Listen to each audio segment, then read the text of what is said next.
Yo, as you see in the building, Source Gang, 7 Gang, over everything. You know how we doing. You know how we rocking, man. You know how we rocking.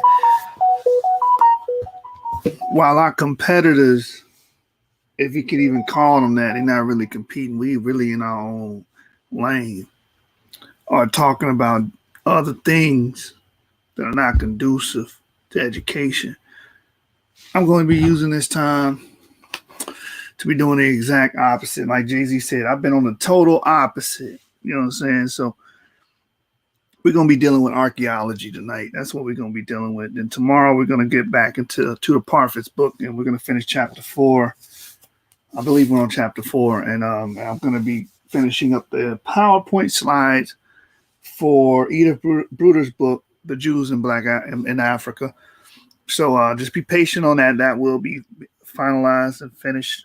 I'm going to spend some time getting those slides into PowerPoint format so we can produce that last and final part, and that book will be completed. It will be archived on the channel, and a playlist will be on Source Debate League and Genesis 49ers, so you guys can easily reference that, the entire book. So any question about that book, you can always refer to our page and our work and what we did and our breakdown of that actual and particular book. But with no further ado, we're going to introduce and open up the video tonight with LV Europa, masterful artist, hip-hop artist, very talented lyricist, dope lyricist, by the way. You know what I'm saying? Go to his channel, LV Europa TV, and subscribe.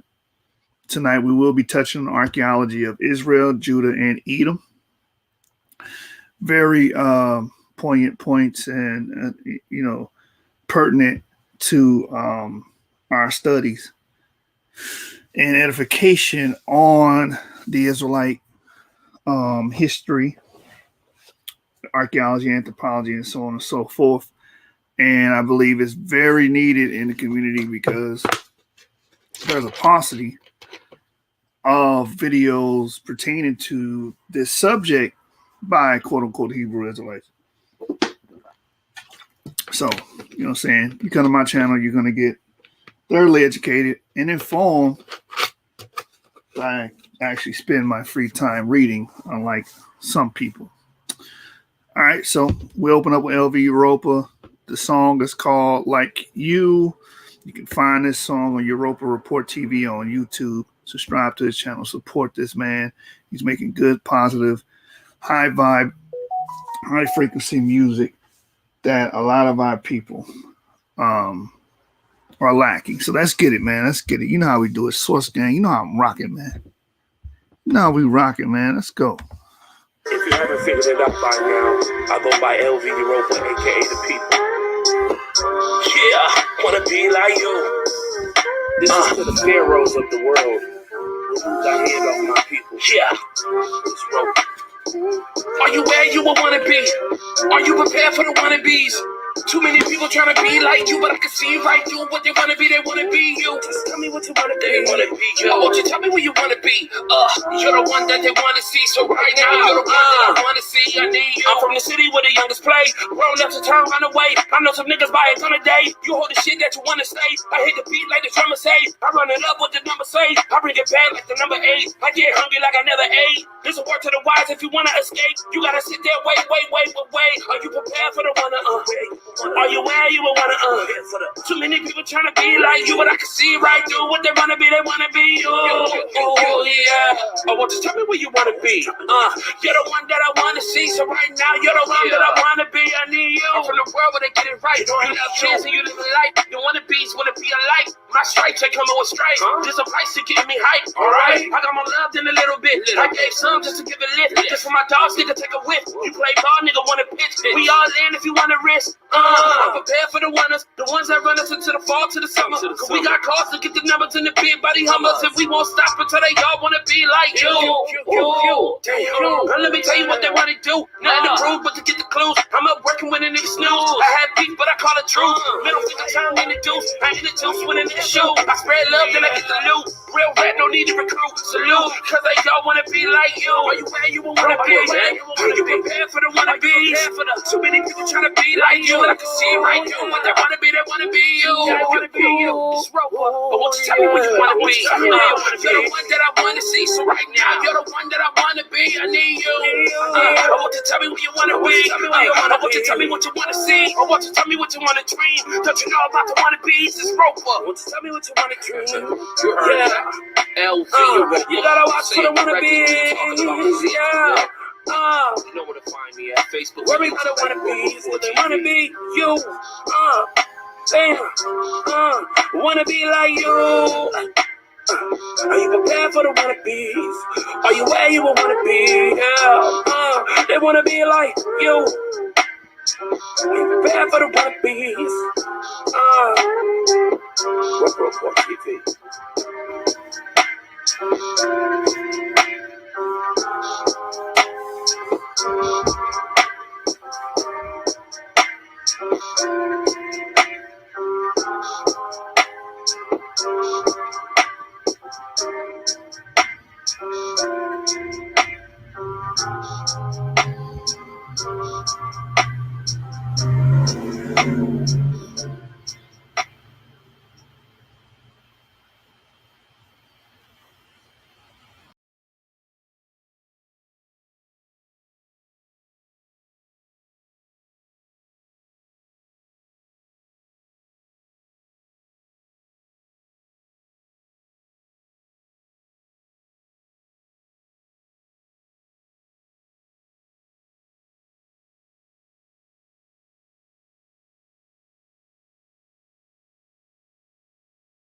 All right, let's get right into it.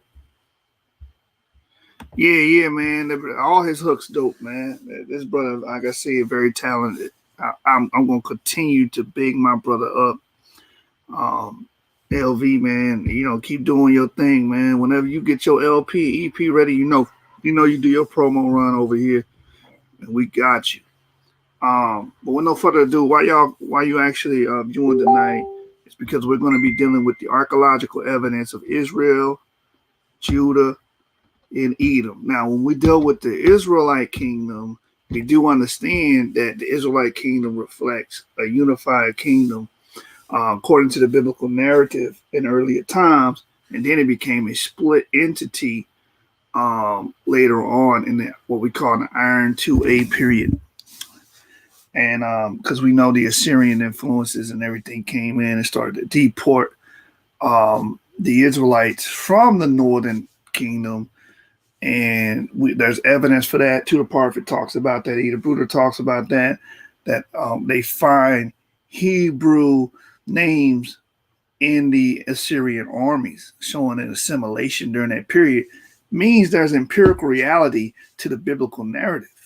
A lot of people try to play the Bible down as if just fanciful stories, but actually a lot of what the Bible was saying, and we're going to cover some of those things tonight on tonight's broadcast, has been dug up by archaeologists and has been attested to by archaeology and anthropology and documentary evidence, written evidence,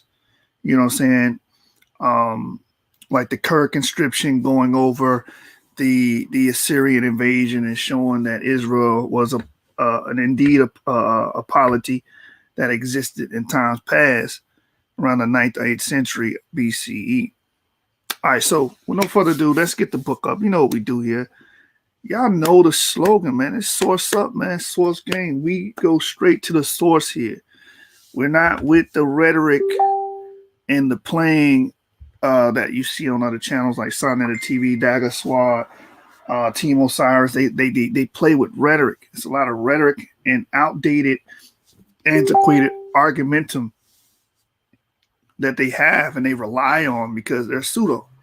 But here we go straight to the source material. And if anybody, after reading this material, understanding this material, say that Israel didn't exist at all, because you got people, or you have cynics that do that, religious cynics that sit here and say Israel didn't exist at all, it's all fake, it's all made up.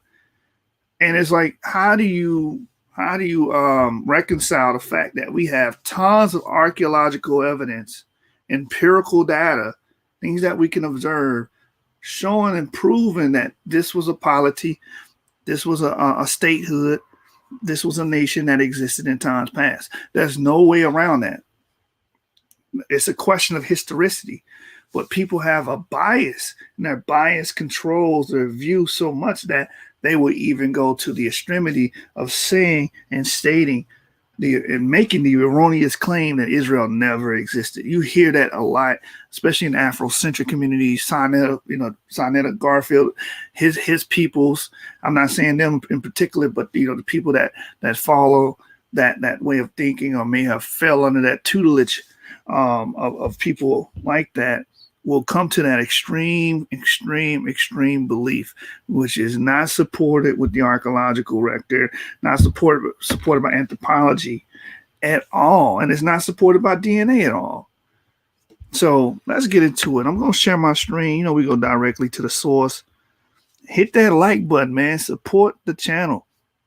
Support the channel and support us, and we will continue to feed you. Remember this. The harvest be plenty, but the laborers be few. It's not that many of us doing this research and studying and putting in the time and effort to actually make this a reality. So appreciate those that do. You know what I'm saying? Appreciate Morey Yeshaya. He's live right now as well, and he's giving a class on the history of Israelites as it relates to America. Israel history as it relates to the world right now. He's actually live. So, show that brother some support, because he actually does a lot of digging, a lot of research, and brings it to the forefront, using the heuristic method. And you got to appreciate stuff like that. That's a dime and a dozen, especially when you got your Black Jesus ministers, your Jeremiah Judas, and you got these other fringe Israelites that don't bring forth they don't bring forth empirical studies. They're like purely religious or purely what's the word I'm looking for? It's purely cultic in nature. Instead of informative, they're purely dogmatic. So you have to appreciate the brothers and sisters that put in that time. Sister E channel, subscribe to her. Anonymous Hebrew, he's another one. Elder Yara, heavy hitters. You understand? Orthodox Moore's channel. You need to go to Orthodox Moore, subscribe to his channel, man. He got a few videos about Tudor Parfit, the pews, the writings on it, and the controversy behind that. Is it Hebrew? Some of it Hebrew, Arabic. And they have a lot of great insightful studies and videos that they're doing on that channel, Orthodox Moore's channel, and Debate Talk for You. So when you come across that information, give them your support. A lot of you Israelites run to Sinetta, y'all run to Garfield because you want to see the conflict and the drama, but not understanding you're feeding into that and not feeding into the actual studying, the actual reading, the actual information aspect of this. Because if we're going to say that this nation is true and that we are these people, then we have to take it as serious as we can. And take it as far as we can. So you guys need to be supporting those that do that. You should be supporting Anonymous Hebrew, Orthodox Moore, Elder Yara, Morey Yeshaya, Daniela. You need to start supporting these people and going to their channel, running to their channels, Divine Prospect, and enjoying and actually supporting and learning from these channels instead of running to the conflict, running to the opposition all the time. Well, I'm going to watch Sinetta. I'm going to watch this, because it's sensationalism at the end of the day. And we can't let sensationalism overrun education and edification. You understand? We can't do that. And I'm not going to allow it here at the source. We're going to continue to give you guys solid content, information. You guys are going to be edified. So let me go share my screen. I just had to get that tidbit of information. Let a few more people come in. You know what I'm saying? Let the readers in.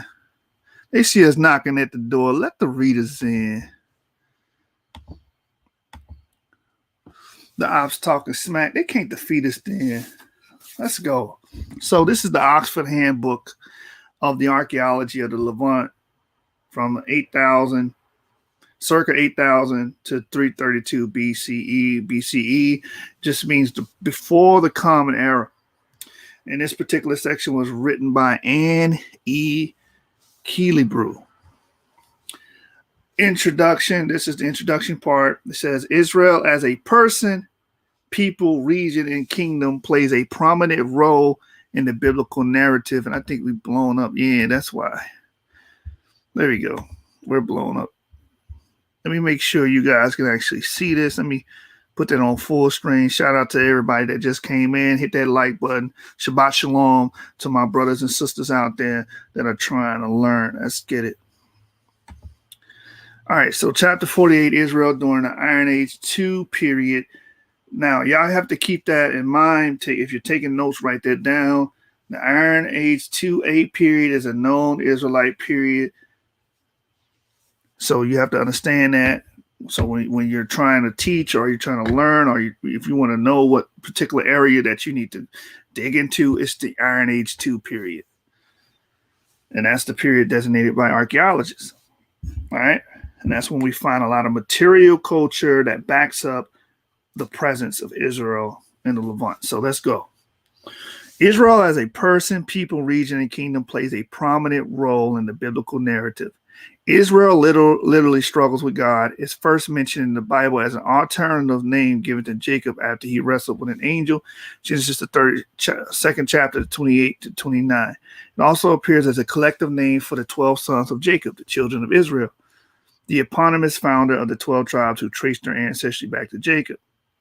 According to the Bible, following the rebellion of the northern tribes, house of Joseph, Ephraim, and Manasseh, and the tribes of Galilee and Transjordan, against Solomon's successor, Rehoboam, Israel is used to distinguish them from the southern tribes, Judah, Simeon, and Benjamin.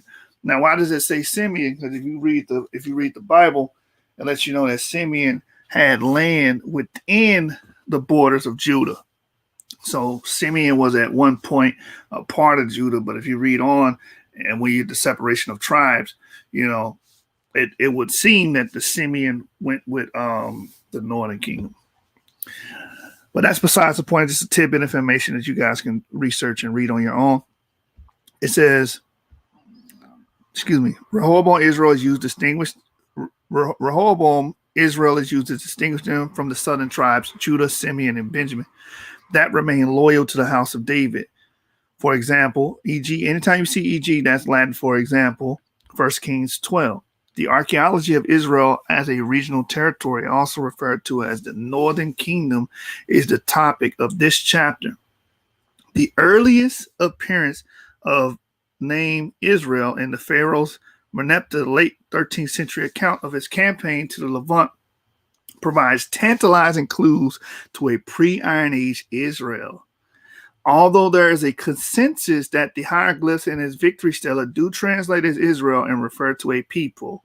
So I want that to be noted, that the consensus on the Merneptah stele is some people dub it the Israel stele. The consensus is that word there is Israel and referring to Israel and referring to a people.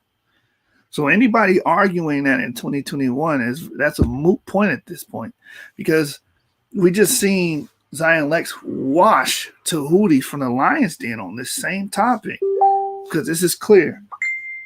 It's the consensus and it's clear. Now, but it also has a caveat. And a lot of times you read these books, they give you pros and cons and objectivity. This is Oxford. They're just trying to put the information out there. You know what I'm saying? So they give you pros and cons. So it also says this: the particular geographic region inhabited by this group remains less certain. So they say, although it says and states that Israel was a polity and an actual people, it doesn't tell you exactly, according to this book, exactly where it was, or there's no certainty exactly where it was located. But if you read the rest of it, like Zion Lex was bringing out, then you can make a approximation of where this was. Approximately 350 years passed until Israel as a political entity and territorial kingdom reappears in a non-biblical text and inscriptions. So you have extra biblical resources and sources that show that these people actually existed. So it's most notably the Tel Dan and Mesha stele. In addition to the biblical account, especially 1st and 2nd Kings, the most important sources for constructing a political, social, economic, and material culture history for Iron Age Israel include Egyptian, Assyrian, Moabite, and Aramaic royal inscriptions, ostraca, and other inscribed objects from the southern Levant. So the ostraca are the pottery vessels and shards that had writing on it. And all of these things point to the existence of Israel being a political entity, something that these guys are still struggling with in 2021 because of their bias, because they're cynics and they're dilettantes. So as any archaeological evidence includes surveys and excavations. For an overview, see Grabe 2007. That gives you some additional reading that you can do. Territorial definition. Attempts to reconstruct the borders of Northern Kingdom during the Iron II period. And I also want to make this, before I read on, I also want to make this noted. The archaeologists use the Bible in their studies. That means what? That they don't treat it like Eugenics do. They see historical value in the records. You're going to see why. Let's keep reading. Attempts to reconstruct the borders of the Northern Kingdom during the Iron II period, century 1000 to 600 BCE, rely on biblical descriptions of tribal boundaries in the book of Joshua, chapters 13 and 19. In the 12 administrative districts of Solomon, as outlined in 1 Kings 4, 7 through 19. The historicity of these boundaries is debated from viewpoints which range from maximalists and minimalists. Additionally, the territorial and political borders of the Kingdom of Israel fluctuated over time according to historical circumstance. For the purpose of this chapter, Israel is defined geographically as encompassing the northern central hill country bordered by Bethel in the south, the Galilee bordered to the north by the Litani River and mountains of Lebanon, and to the east by the Golan Heights, and Sharon Plain in the Jordan, Jezreel, and Hule valleys.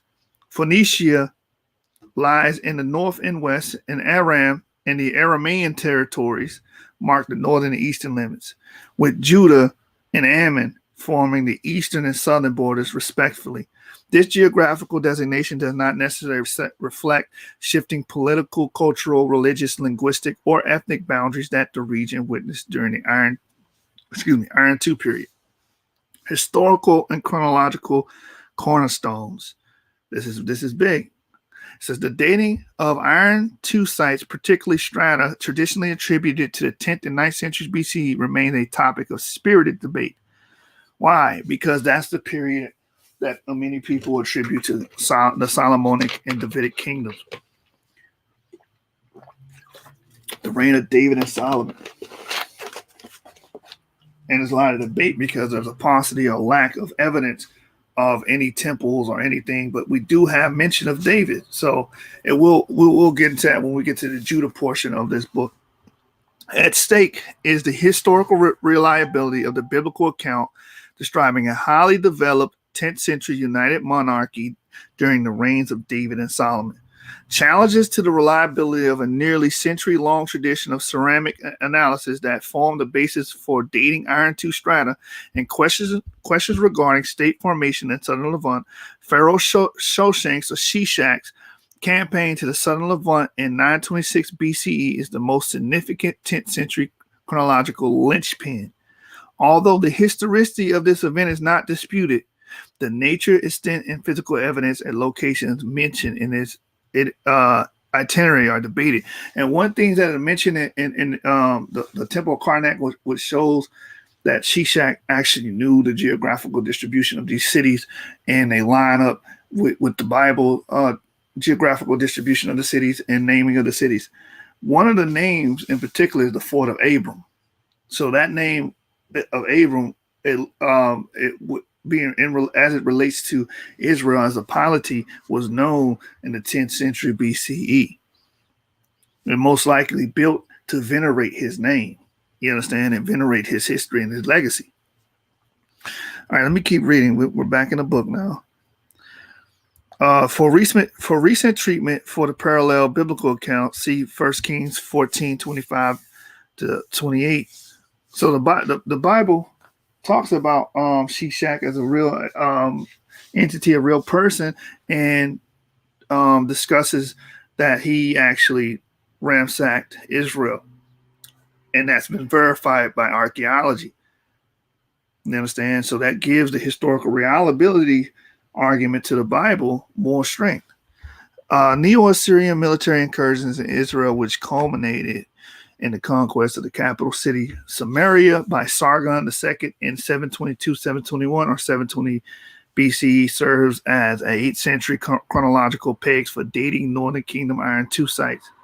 These events, often also attested in the biblical account, together with the Syro-Palestinian inscriptions, are invaluable for our understanding of Iron II Israel. So these events about Sargon II, the invasion and everything is all attested with the archaeological record.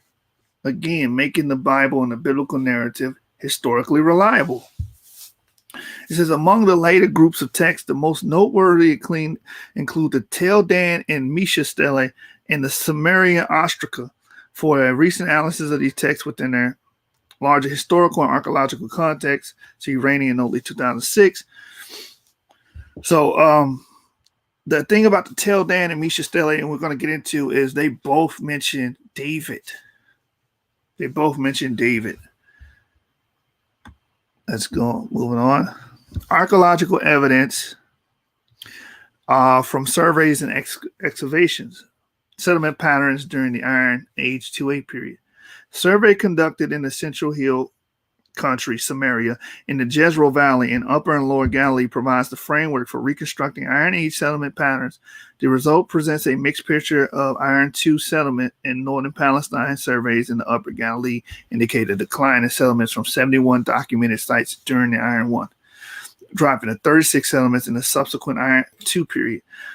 Part of the perceived decline may be due to the difficulties in precisely dating the Iron Age ceramics collecting during the survey.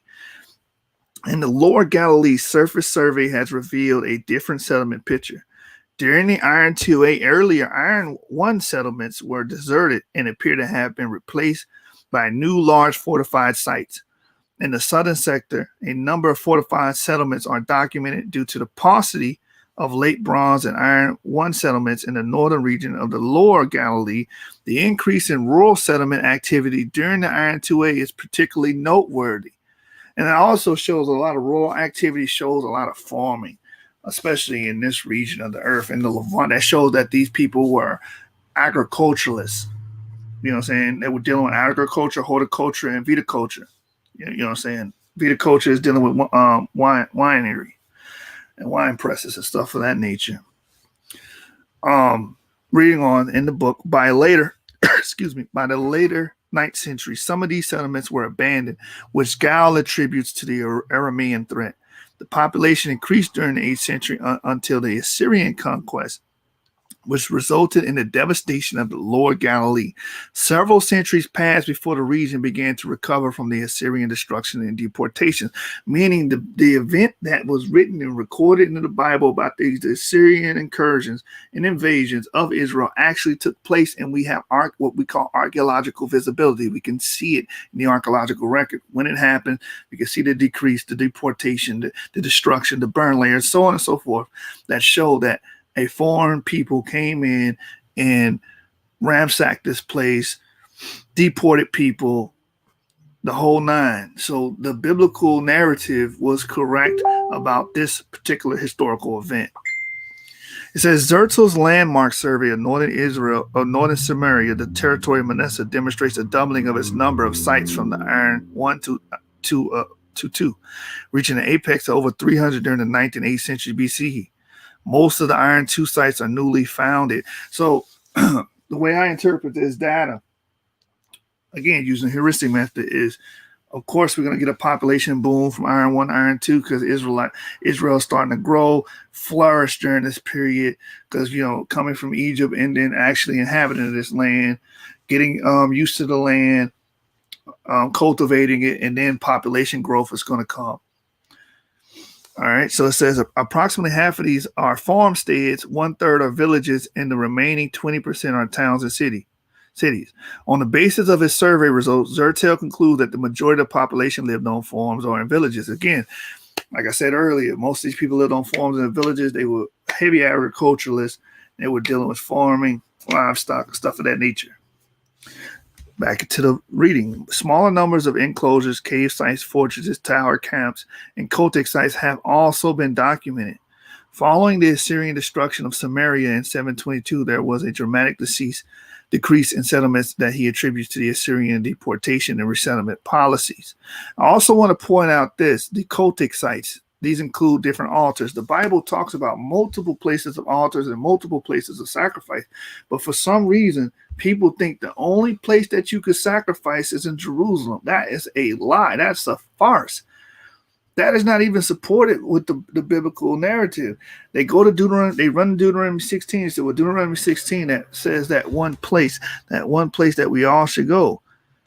You know what I'm saying? But you got to understand that the biblical narrative tells you there are multiple altars to go and have sacrifice. And there was Israelites in all of the suburbs and cities. Levites, There were Levites in all of the suburbs and cities for that particular purpose, to serve the Most High and do what? Deal with the sacrificial law, deal with the sacrifices. Meaning, if you lived in the most extremity of northern Israel in Beersheba, you stayed all the way up there. Dan, if you stayed all the way in Dan's territory, you didn't have to go all the way to a centralized point to get sacrifices. You went to your local Levite or Levitical priest in the suburb that nearest to you to give your sacrifice, to do the cultic practices, and so on and so forth. So if anybody's on here and they're running with that narrative that everybody had to get sacrifices done in Jerusalem, that is just completely false. There's no historical proof to that. And there's no archaeology or anthropology that would even show that. We had altars set up all throughout Israel, you understand, for that purpose. So keep that in mind. Back to the reading. We're on page 756. It says, further to the south, Finkelstein and Letterman's survey of the territory of Ephraim revealed a similar settlement pattern. The late Bronze Age is represented by only a handful of sites. The Iron I period witnessed a noteworthy increase in settlements, with nearly 100 sites attributed to the Iron I, Iron II transition. So again, we're still seeing a population increase, more activity, more cities being built and erected from the Iron I to Iron II period, which is a known Israelite period, which is very telling because we got a movement of people coming into this area, cultivating this place, building upon this place, and growing. And we see the population growth within the archaeological visibility. We see more pottery, we see more food storages and stuff of that nature to show and imply, okay, now these people are growing. They're growing, they're getting bigger. All right, reading on. It says settlement density peaks in the late Iron II period, with over 200 sites identified, representing one of the most densely populated periods in this region. Two views have emerged regarding the interpretation of this survey data. Gao and Foss propose an abandonment of villages at the end of the 11th century BC, with the population shifting to fortified settlements. In Foss' opinion, this abandonment of rural sector represents the emergence of an Israelite polity that coincides with the rise of a 10th century united monarchy in the southern Levant. Others have challenged his interpretations on both methodological and archaeological grounds. Finkelstein and Hesrog disputing the claim of widespread desertation of rural settlements and pointing out that the early Iron II centers are largely administrative, not residential. The debate remains unresolved. So again, these debates unresolved because again, they're doing abductive reasoning like you would do abductive reasoning. But I would side with Foss. I believe Foss' interpretation of the data lines up more. You understand? With this is the emergence of the Israelite polity. It just makes sense, and then it would explain why Merneptah is even mentioning Israel as a people. You understand? Because there's already a polity booming and growing and going into these different fields of trade, farming, archaeology, and building, and inducing a population growth. All right, so let's read on. It says, The debate remains unresolved. Survey evidence presents a partial and unstratified record of the past. This, combined with the problematic nature of understanding of ceramic development during the late 11th and 9th centuries, especially in rural areas, limits our ability to interpret the data. So again, that's why the debate's unresolved, because there's nothing definitive. And that's why a lot of times when we get into these arguments, I remind people that this is not definitive. We have to use the heuristic method. We have to use abductive reasoning, deductive reasoning to actually come to a conclusion. And that's 96% of history, actually. 96% of history is like this. It's not definitive. But a lot of our critics and a lot of the cynics out there act as if information is definitive, and it's not. And you learn that when you start reading these collegiate books. Get away from Sonnet, or get away from YouTube, get away from Garfield, and start actually reading these collegiate books for yourself. And you're going to see how honest these people are in their research and discernment. They don't present it as this is the holy grail, this is the doctrine. No, they show you pros and cons, they show you objectivity, and they show you, okay, this guy's arguing this party's arguing that. And they move on and tell you the reality is that when we're looking into the past, we're looking, like the Bible says, through a glass darkly. There's just a lot of things that eroded over time. A ratification has took place. A lot of things have been destroyed, misplaced. A lot of things we still don't understand that distorts our understanding of deep history.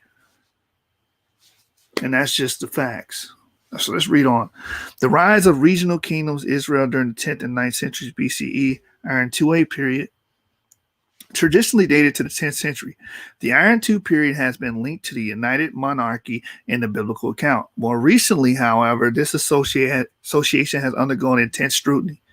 At stake are the historicity of Kings David and Solomon and the nature of state formation in the region.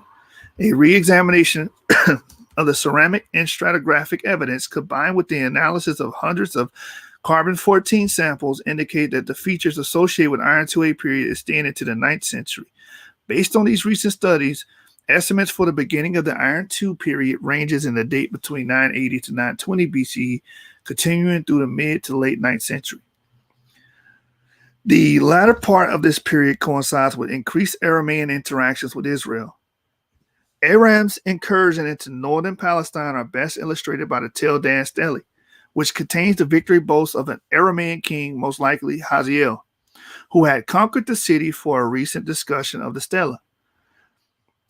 In my discussion of Iron IIA, I follow Herzog and Singer-Avid's 2006 division into two phases, the early and late Iron IIA period. So what we're getting is more archaeological visibility and seeing and comparative analysis of the historical reality of the Bible and these things being recorded. We know there was a King Hazael. We know there was a Aramean influence or incursion into Israel because it's written and recorded in the Bible.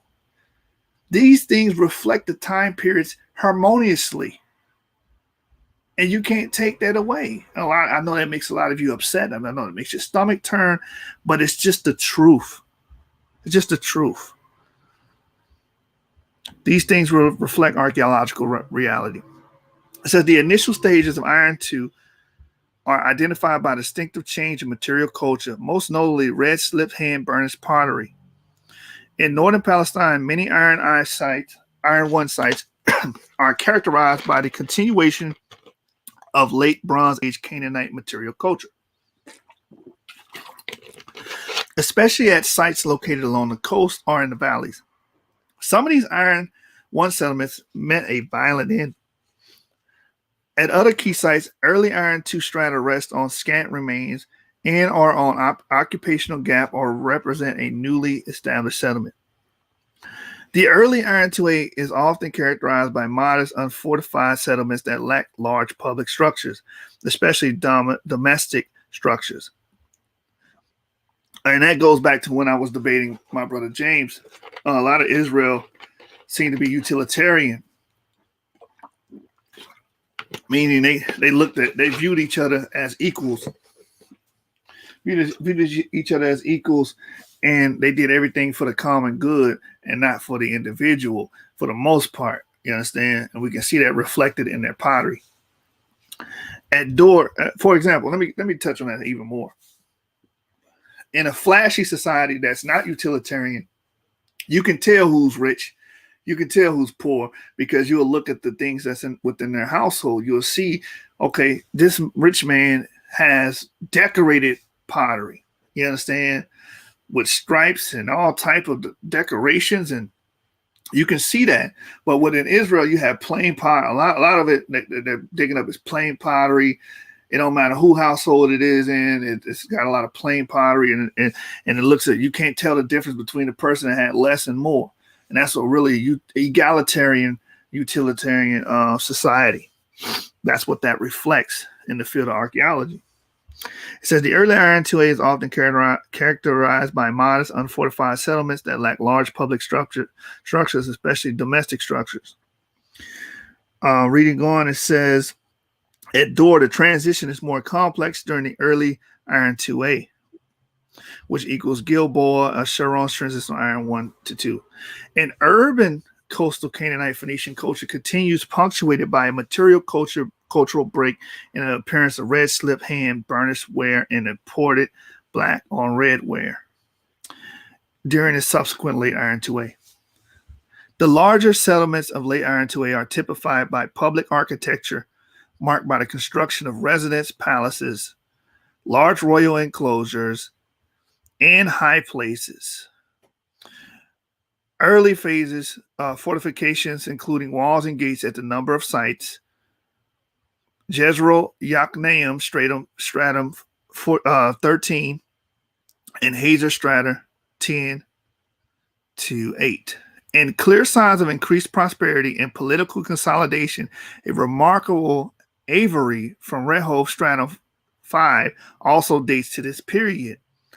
In addition to the elite-controlled centralized religious centers, such as the high place at Dan, there's also evidence of popular cultic activities, some clearly in domestic context. These include offering stands, model shrines, and incense altars. Again, to recapitulate on what I said earlier, there were plenty and numerous altars throughout Israel. Why? Because you had plenty places where you can go and give sacrifice to. There was not one centralized area in Israel that you gave sacrifice to. That's a farce. That's not reflected in the archaeological record at all. So just keep that in mind. It says, see especially Masar Panat's Cohen, 2008, regarding evidence of popular household religious worship from Rehoboth. The typical Iron 2A ceramic repertoire includes red slipped hand burnished bowls and jugs, carbonated craters, whole mouth jars, hippo type storage jars, amphoryscoi, and imported ware such as the Cyprot bichrome jug from Tel Rehoboth stratum 5. So obviously, if they were important things, they were dealing with trade. So now we're moving on to state formation and the rise of regional kingdoms. The appearance of impressive monumental public architecture and clear signs of political and economic consolidation during the Iron 2A period in Israel, considered together with the biblical account, have raised questions regarding the process of state formation during the early first millennium in the southern Levant. As N. Yofi 2005 points out, state formation is context-specific and should be considered within its broader individual, environmental, and geopolitical setting. Proposals range from the rise of ethnicized secondary states beginning in the 9th century, partially in reaction to the Assyrian imperialistic expansionist policies in the Levant, to interpretations that reject traditional statehood theoretical models such as kin-based, authority patrimonial relationships that served as a substratum throughout the Iron II period, or regionally based tribal states or kingdoms. These regional kingdoms, which flourished in the southern Levant during the first centuries of the Iron II period, ultimately succumbed to the Neo-Assyrian Empire, which again, the Bible does a great job of reflecting this history, and we can see it all being dug up and being presented in this Oxford Handbook of Archaeology of the Levant. All right, and this shows you some of the altars. To the left, this is an Iron 2A altar. And then we got some ceramic assemblages and vases and stuff like that that was being dug up in these areas. All right.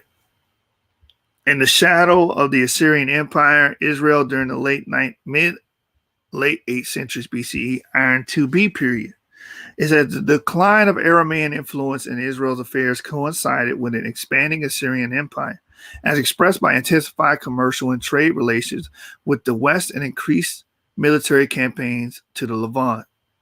The Assyrian imperial relationship with Western regional kingdoms, including Israel, is best defined as one between an imperial power and client states who acquired wealth via tribute from its vassal kings and war booty. Assyria's primary motivation, underlying campaign to the West, seemed to be mainly economic, with the goal of controlling trade routes in Western Asia. In particular, access to the Phoenician ports, thus the purpose of clientship that characterized Assyria's relationship with Israel during this period was mainly related to the control of goods and surpluses rather than territory. So it was like, you can stay in your land, but we want to cut on everything y'all got going. We want 10% off top. Like the government get 30% off top. They get they cut off top. They like, you can stay in your land. We're not really worried about taking your territory like that. You know what I'm saying? We will send some people over there and make sure everything's straight, but just pay me my money, fool. That's how they was operating. Let's keep reading. You know what I'm saying? They were like the mob. We would hate for anything to happen to it. That's a nice palace you got there. We would hate for anything to happen to it. Be ashamed for anything to happen to it. What the Godfather said, I'll make you an offer you can't refuse. All right, it says, freed of Aramean interference in the early 8th century following Adad-Nirari, the third subjugation of Damascus, the kingdom of Israel experienced a revitalization that resulted in territorial growth and economic prosperity, particularly during the reign of Jeroboam II. Archaeologically, this is expressed at Dan with additional development of the high place. In city fortifications of Stratum II, both attributed to the excavators of Jeroboam II. The construction of extensive stables, fortifications, and other impressive structures assigned to Megiddo Stratum 4A, the massive citadel, and fortification system of Hazor Stratum 5A, the monumental city walls of Yokneam Stratum 12A to B, Samaria periods 4 to 9, or possibly period 2, Beth Shean Stratum 4, and the multi-towered city, three-way entryway and lower gate systems and palace 8,000 of Gezer Stratum. The expansion of Israel's cultural and most likely political influence is discerned at Dor sometime during the 9th and 8th centuries. This is best expressed by the Israelization of Dor's pottery repertoire, representing a shift from a northern coastal iron one Canaanite Phoenician tradition to one more closely affiliated with the inland Israelite assemblages. So again, more evidence of this time and the historicity of this epoch when Israel existed. Let me do this real quick because before we get back into the book, we're in 761 and 762. I would like to do this before I finish and complete reading this book. And I can't believe I forgot to do this, but we're going to do it now. Better late than never, right? I am able, under the Fair Use Act, I am well within my right to review, comment, and release information on copywritten material for scholarship and teaching purposes. And that's what we're doing tonight here. And that's according to Section 107 of the Copyright Act, which provides the statutory framework for determining whether something is a fair use and identifies certain types of uses, such as criticism, commentary, news reporting, teaching, scholarship, and research. And we're definitely doing scholarship and research tonight. And this is for the edification and teaching of the masses. So let's get right back into it. I want to make sure I threw that in there before I went any further. I just thought about it too, because people are trying to flag your channel for every little thing. All right. We're going to keep these doors open. All right. So let's get back to it. Back to page 761, 762. Cultural and commercial interconnections. Two artifact assemblages, a group of ivories and collections of ostraca, both originating from Samaria, capital of the kingdom of Israel, provide invaluable insights into pre-Assyrian conquest, cultural, and economic systems. The Samaria ivories, comprising approximately 1,000 fragments, embody the prosperity and cosmopolitan character of Israel during the period and are alluded to in the 8th century oracles of Amos. This gives archaeological attestation to what Amos was saying, meaning Amos was recording historical reality. So a lot of you people that are cynics and going against the biblical narrative, or all of it's fake, you can't say that, because a lot of the things that are being written down are time specific. It's time specific. These people having these ivories, these people being a part of cosmopolitan, being prosperous at this time. He was recording that at that time about the Northern Kingdom. So you can't just dismiss everything just because. You have to study, you have to research, you have to dig. And that's what we do here at The Source. All right, so let's read on. These ivory carvings are similar to the Phoenician-style ivories discovered elsewhere, most notably from Nimrud, located today in Iraq. Although most of the ivories were found in secondary or disturbed deposits on the basis of typological comparisons, they most probably date to the late 9th to mid-8th century BCE. The presence of Phoenician-style luxury items, ivories, and metal vessels in ceramic figurines, as well as the widespread appearance of utilitarian pottery vessels, such as the torpedo storage jars at both inland and coastal sites, attest to well-developed cultural and commercial ties between the Israel and Phoenician coast, especially with Tyre. So again, we're seeing more of these utilitarian pottery vessels, showing that the rich and poor, when righteous, they were seen as equals. It was a very egalitarian society, and Foss wrote a whole book about this, a whole entire book about the egalitarian nature of the Israelite polity. It says the Samaria ostraca are a collection of over 100 inscribed shards, of which 63 are legible. So I also want to touch on this before I continue reading this as well. A lot of people try to say, well, these people were illiterate. No, they were not. No, they were not. They were nowhere close to being illiterate. Many of them knew how to read. We even have evidence that commoners knew how to read and write, because we got these ostracas owned by commoners that were writing, and they were, of course, they're writing, they're able to read. Okay? So if anybody making that argument in 2021, their information is outdated or they don't study, you wouldn't have a collection of 100 inscribed shards with writings on them if they were illiterate. Just doesn't work that way. Traditionally dated to the reigns of both Joash and Jeroboam II, are only to a period of the latter's rule. These inscriptions preserve administrative notations of wine and oil shipments from agricultural estates in the Manassite tribal region to the capital city. These ostraca provide an unprecedented glimpse into the socioeconomic relationship between Samaria's royal center and elite members of the Mennonite king clans and its hinterland, and geographical insights that include a corpus of place names within the tribal inheritance of Manasseh. All right, moving on to the Iron II Sea period, Israel under Assyrian rule, late 8th to 7th centuries BCE, and the impact of empire. The relationship between Assyria and Israel deteriorated during the second half of the 8th century, characterized by the increasing unrest and even open revolt against Neo-Assyrian policies in the region.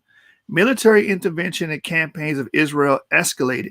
The Northern Kingdom was conquered in two waves during the reigns of Tiglath-Pileser III, 733 to 732 BCE, and later by Shalmaneser V or Sargon II, 722 to 721 or 720 BCE. Attempts to correlate these documented historical events, and particularly the accounts of conquest and destruction as depicted in the biblical and Assyrian sources with stratigraphic sequences at key sites, are central in efforts to establish Iron Age II chronological benchmarks and to reconstruct a political history of Israel. Heavy destruction layers from Tiglath-Pileser 732 BCE campaign has been identified at Dan. So again, this has been stamped. This is a historical account. We can see it in the archaeological record, which gives it archaeological visibility. There's no question that this stuff happened. There's nothing to question. It happened. Exactly when the people that the Bible attributed it to these events is recorded in history. And we can see the destruction layers. We can see it in the archaeological record. So there's no way around it. All right, then it lists the cities. It goes from Hazar, Bethshan, Rehob, Megiddo, Yokneam, and Dor. For analysis of destruction levels associated with Assyrian military actions in Iron II sites, the Neo-Assyrian response culminated in 2 waves of destruction at numerous cities in Northern Kingdom, including its capital, deportation of a significant number of Israel's inhabitants to Mesopotamian towns, and their replacement by foreign populations from elsewhere. Again, it says C, e.g. again, that means, for example, 2 Kings 17:24. So they're looking at the archaeological record and saying, well, we're referencing this and doing a comparative analysis with what actually the Bible says. And it lines up. It lines up with exactly what the Bible says. And then when we read Tudor Parfit's work, he told you in his work that it has been proven because they have pulled up documentary evidence and shown that there was an assimilation of Hebrew Israelites within the Assyrian army, showing that there was a movement of people and displacement from Israel into the Assyrian city-states. That's been proven. That's not even questioned. So the historicity, as far as 2 Kings 17:24, has been validated and vindicated. There's no way around that. Let's keep reading. The actions also triggered a massive influx of refugees from the north of Judah, resulting in a massive expansion of Jerusalem at the end of the 8th century BCE. So you had these northern Israelites fleeing the Assyrian incursions and invasions to the south. They went and fled to Judah. This also kills the notion that all of them just disappeared and evaporated during this period. Anyone teaching that all of northern Israel just evaporated or got taken out or just disappeared, you're lying, or you just not studied. Many of them would escape, and naturally you would do this. You would escape to a more safer polity or kingdom, which at this time it would have been Judah. They were just more stable. They were more stable at this time. So it's I got brothers down south. Let me just go to my family house down south. It's not safe up here no more. These Assyrians ain't playing with us. Let me pack up my bags and go down south with my family. And that's exactly what we see, because there was a population boom during this period, indicating that you had people coming in from the north and from the south. And guess where we can find this information? In the Bible. You can find this information in the Bible when Josiah annexed some cities and from the northern kingdom, and a lot of these Israelites would come and still worship in Jerusalem. That's recorded. That's reflected in the archaeological record. Let's keep going. Following the region's conquest, Assyria administratively subdivided the territories previously under Israelite and Aramean control to 6 Assyrian provinces, including 3 west of Jordan River, Megiddo, Samaria, and Dor. Archaeologically, the impact of Assyrian rule is most apparent in construction projects that heralded the appearance of new architectural traditions at select sites. Excavations at Megiddo provide our best example of an Assyrian administrative center. The Stratum Third city is constructed on a well laid out orthogonal plane that included geometrically shaped insulae, domestic quarters that constitute 75% of the site, a public granary, and Assyrian-style public buildings consisting of a series of rooms around a central courtyard that closely followed Assyrian design. So this is how they know that you had Assyrian influence and incursions during this time. They could see it in the archaeological record. They could see these Assyrian-style public buildings and structures. And this is also how you argue for anybody moving. You can see some of the material culture coming over. Like when my recent argument or recent presentation I did within this year about the Luso-Africans, we can see Luso-African material culture in Brazil to let you know that a movement of people actually happened. They took that material culture with them from the coast of Guinea, Senegambia, Senegal, and they brought that culture, that Portuguese style house, with them all the way into Brazil, and because a lot of the slaves that were Luso Africans would have had that knowledge, and a lot of the slave traders that were Luso Africans would have had that knowledge, and they would have took it with them and built them homes. That's how you argue. That's how you show material culture, and you can show a movement of people through the translation, a transposition of material culture. It's just that simple. All right, so back to the reading. It says, surveys have revealed that the province of Megiddo in the Galilee experienced a dramatic reduction in population. However, Syrian policy varied from province to province as it is reflected in archaeological record. In contrast to Galilee, the regions of Samaria underwent a building and population boom, presumably as a result of the arrival of new peoples. Assyria's imprint is evident, but not dominant in other aspects of Israelite 7th century material culture. Excavated Assyrian-style objects include clay burial containers, pottery, glyptic art, and metal vessels, and other objects which appear alongside local Phoenician and Greek-style material culture.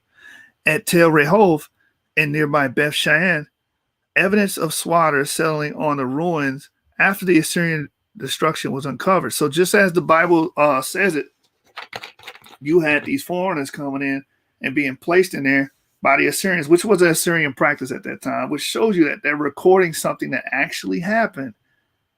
They actually did this, which gives the historical reliability of the biblical narrative points. Because this was actually going on. And the Bible talks about this. The king putting in these foreigners, and they were swatting the temples and everything.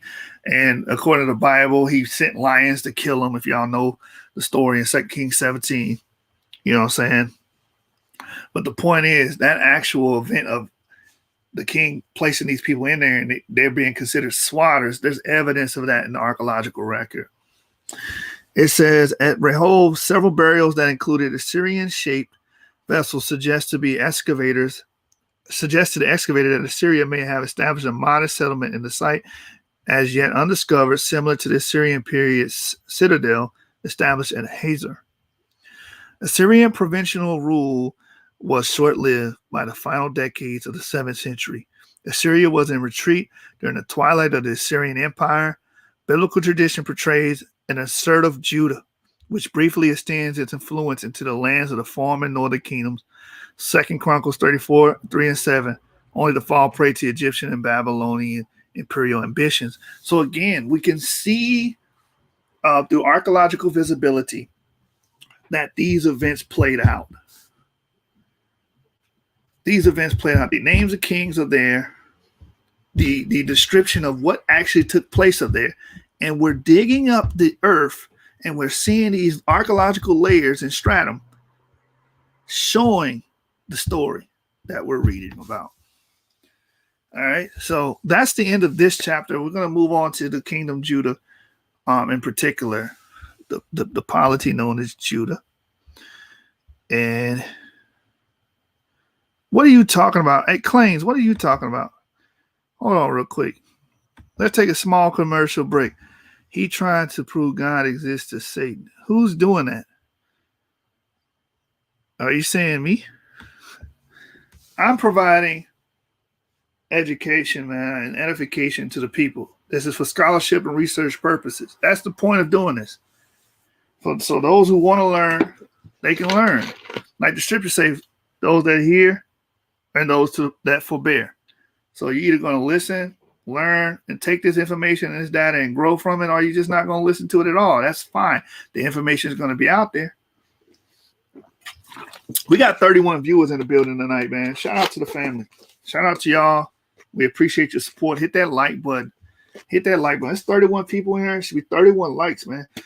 The more likes you get, it works towards our algorithm and it helps us get exposure. So if you want to see us grow and expand and do greater things where we can go to museums and do live videos and stuff like that, then you're going to have to support the channel, man. Hitting that like button is free 99. It's free 99. It don't cost you a thing. And support the people that actually read, man. Y'all can see I'm an avid reader. I love to read. I do that on my off time, my free time. I read a lot. And I just can't give you guys enough information. I'm going to continue to push here on the channel on the source from Genesis 49 is to keep feeding y'all this information, right? Keep giving y'all what I receive, because it just being stored in my brain is not going to be beneficial to anybody. All right, so let's go back to the book. So we completed the chapter dealing with the kingdom of Israel, the polity known as Israel, in the archaeological record, and those things that reflect that as actual history. That's why this is important. It's showing that these things actually took place in times past. All right, so let's go. Let's go. Let's get to Judah. Boom. Chapter 49. Judah during the Iron Age 2 period. Iron 2 by James W. Harding. Iron 2 Judah, which lasted some 400 years,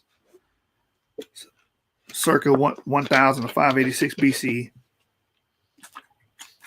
has attracted as much interest from archaeologists as perhaps any place on the earth of similar size and duration. What has been revealed through archaeological investigation is small, territorial, and or tribal-based kingdom with a settlement pattern that differed markedly from the preceding Iron 1 and with a recognizable material culture that developed out of local traditions. This chapter provides an overview of what has been revealed archaeologically, while taking into account more theoretical considerations for processing the archaeological data and critically referring to some textual sources. First, Judah's boundaries are identified. Next, the archaeological remains from the 10th century through the beginning of the 6th centuries are outlined. Discussed within this outline are Judah's material culture, its suggested social and political organization, its relationships with its neighbors, both near and far, and its religion. Borders. While the borders of Judah shifted, the backbone always was the Hebron Ridge, which runs south from Jerusalem through Hebron before dropping into the Negev desert. To the west were the forests and maquis of the Judean hills, which dropped gradually to the low, rolling hills of the Shephelah and coastal plain. To the east were more arid environs, and arid just means you can grow stuff on it, that dropped more perceptually into the Jordan Valley and Arabah. Judah's northern border generally followed an east-west line just north of Jerusalem to the vicinity of Gezer, which straddled the Via Maris. From Gezer, the western border of Judah ran southward, where the Shephelah gave way to the coastal plain down to where both meet in the Negev desert north of Beersheba. I also want to point out this for this. A lot of people make erroneous claims about the land of Israel. They might look at things and how it is now, but back then, during this time, the land was plentiful. The land was arid. We just read it. You can grow, you can farm. There's a lot of agriculture going on down there. So a lot of people are like, well, no, nobody want to go to that desert. Nobody want to go to that dirt bowl. But at this particular time and at this particular point, it wasn't like that. Business was booming over there. Agriculture was booming, man. You know what I'm saying? Hey, Judah and Israel make the farm say, hey, hit the like button if y'all know what I was talking about. If y'all got that reference, you as old as me. Make the trap say, hey. If you got that reference, you about as old as me. If the Hebron Ridge was the backbone of Judah, the Shephelah was the heartland and the most densely occupied area for much of its history. During times of prosperity, Judah was able to extend its political sway further south than Beersheba, certainly to Kadesh Barnea near the brook of Egypt, likely to the fortified caravanserai of Kuntilit Arjud, perched atop a hill overlooking Gaza Gulf of Eliat, Akiba trade route, and possibly even to the Gulf of Eliat, Akiba region. So again, the Bible gives that same or similar notion that the land is extended all the way to the brook of Egypt. And that's really attributed to David and Solomon when you read the biblical narrative, and we find evidence of that. The eastern border of Judah generally followed the Arabah up to the western shore of the Dead Sea before turning west toward Jerusalem near Jericho. Exactly when the kingdom of Judah existed within these borders is a topic of heated debate. This is Iron Age 2A period, right? 1930 BC. W.F. Albright was among the first to associate specific archaeological remains with historical events taking place during the 10th century BCE, his Iron 2A, and to use them to demonstrate the historicity of the monarchy established by David and Solomon. However, this widely accepted association has been challenged over the last 2 decades on the basis of 2 debates. The first is historical and concerns the veracity of the biblical text and is beyond the scope of this work. The second is the archaeological attempts to re-anchor the well-established relative typological sequence of the Iron II material culture. Finkelstein recently suggested that Iron 2A materials traditionally dated to the 10th century BC should be actually redated to the 9th. This removes all remains one might associate with an emergent state as biblically recorded to David. So just notice those that are opponents to what Albright was saying, they're actually trying to shift archaeology instead of keeping it where they found it at. And where they found it at will line up greatly with the David and Solomonic thing, the notions of them actually being a kingdom. It says, biblically according to David, the destructions at Quasiel Stratum, Megiddo Stratum, and Solomon, the gates of Gezer Stratum and Megiddo Stratum, and Hazor Stratum. See 1 Kings 9:15 for the reference for that, and associate them with events surrounding the divided monarchy almost a century later. To make this work, a flurry of reshuffling has been undertaken to undo established relationships between archaeological materials and historically known events, especially military campaigns. Campaigns of Pharaoh Sheshonk or the Arameans Bir-Hadad and Hazael. Carbon-14 dating has been employed extensively in this debate, with both sides demonstrating some support for their temporal conclusions. So again, that's always the caveat. You got pros and cons, both sides having evidence on both sides, because again, we're looking at history through a glass darkly, and that's the best way I can give it to you. Again, 96% of ancient history is like this. 96% of it is lost to us. So we can only use inferential data, abductive reasoning, deductive reasoning, and the heuristic method to try to piece this thing together.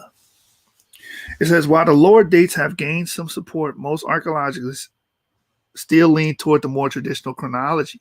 And anytime this says traditional, it's referring to biblical as well.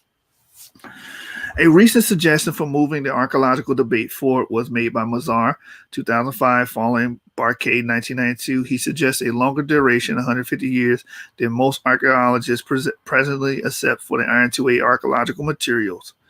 Mazar's case generally supports the traditional chronology while allowing for a longer continuation of the assemblages in question. Regardless of its absolute date, the archaeological data suggests a marked change from the preceding Iron 1 period. And that, from my analysis of the data, that change from the Iron 1 period is because the influx of Israelites and the Israelites moving into this period and growing and booming and establishing themselves. That's why. It says many of the typical Iron 1 farmsteads and villages are abandoned, destroyed, or morphed into the towns and cities of the early Iron 2. Foss has noticed that, at least in the highlands, virtually no Iron 1 settlements continued as a rural villages or farmsteads into the early Iron 2A. While there are a number of small Iron 2A settlements and farmsteads dotting the central Negev highlands, these are accompanied by 50-some fortified enclosures, giving the appearance of a deliberate effort to settle the area and control trade moving through it. Royal efforts, see Cohen, 1979. Other Iron 2 settlements throughout Judah began modestly, some without fortifications, but they grow into the fortified towns and cities, regional centers, and fortresses occupied throughout Iron 2. Some notable examples that developed into fortified towns and cities include Tel El Ful, the Gibeah Stratum 2, maybe a little earlier, Jerusalem Stratum, Gibeon, Nasbe, Bethel, Tel Kasil Stratum, Beth Shemesh Stratum, Tel Batat Stratum, Tel Zayit, Kerbet El Quam, Tel Bet Mersim Stratum, and Tel Halif Stratum, though poorly known. developing regional centers, including Lachish level 5 and Beersheba strata 7 to 6, and fortresses and caravanserais include arid strata 12 and 11, Kadesh Barnea, early fort, Kuntilit, Adrud, Kerbet, Kayafa, and perhaps Heshi stratum 9. That Kerbet Kayafa is a bombshell, and Israel Finkelstein wrote a great book on that. And I'm looking for the book as I'm talking. I can't see it. It's called The New Kingdom of Israel. And he mentioned that in his book. Or The Forgotten Kingdom of Israel, excuse me. I have the actual hard copy somewhere here in my room. Anyway, great book on that. Good analysis on that. He actually gave more evidence to the historical reliability of the accounts. He gave a lot of credence to the book of Judges. Really awesome book, great book. Hopefully I can cover it on the channel one day. Let's keep reading. Faust suggested a number of possible explanations for this shift to an urban settlement pattern, including nomadization, economic opportunism created by new markets, especially in the lowlands in Shephelah, ecology, less rain, more silting and salting. Number 4, presenting methodological constraints, making identification of early rural Iron 2A sites difficult. Outside threat, Philistines and Egyptians, or forced settlement by newly established monarchy. Now, again, if it's a forced settlement by a newly established monarchy, then that gives credence to the Davidic and Solomonic theory that these was influences by those kingdoms ruled by David and Solomon. It says, given the recent settlement of sea peoples to the west, textual assertions to the presence of other elements, Egyptian and later Arameans, and on the basis of extant archaeological data, false number 2, 5, and 6 are the most plausible explanations and probably important for political changes accompanying or causing the settlement pattern shift. Remember, we pointed out number 6. Let's go back. They're saying that's the most plausible. A forced settlement by a newly established monarchy. That would give credence to the Davidic and Solomonic argument. So it also said 6, 5, and 2. So 5 says outside threat, Philistines and Egyptians, which did exist, right? The Philistines were enemies of Israel at the time. And then we go to number 2, economic opportunism created by new markets, especially in the lowlands and Shephelah. And we know, and we're going to deal later on in this chapter, that they were dealing with trade. So all of that makes sense. And they're saying those are the most plausible, 2, 5, and 6, which gives credence to the biblical narrative. False numbers 2, 5, and 6 are the most plausible explanations and probably important for political changes accompanying or causing the settlement pattern shift. Late in Iron 2A, a number of sites were destroyed or abandoned. Destructions are noted in Quisil Stratum 8, Gezer Stratum 8, and Timnah Stratum 4. Several of the central Negev highland fortresses, which are all abandoned at this time, Kadesh Barnea, probably Gibeon and Bethel, and possibly Arad Stratum 9. Traditionally, these were associated with Pharaoh Shishak around 925 BCE, whose Levantine campaign is detailed in a relief on the Amun temple at Karnak and referred to in the biblical text 1 Kings 14, 25, 29. So again, we have evidence of an event recorded in the Bible being dug from the earth in archaeological records, giving more credence that these things were written during that time and observed by people that lived during that time, boosting and bolstering the historical reliability of the biblical narrative.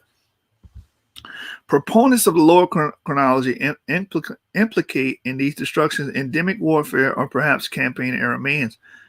So again, I don't rock with the lower chronology because you have to do all this like shifting of archaeology instead of just dealing with what you see. You understand? Regardless of causes, the archaeological picture during the Iron 2A is one of increasing urbanization and centralization, perhaps even ethnic consciousness.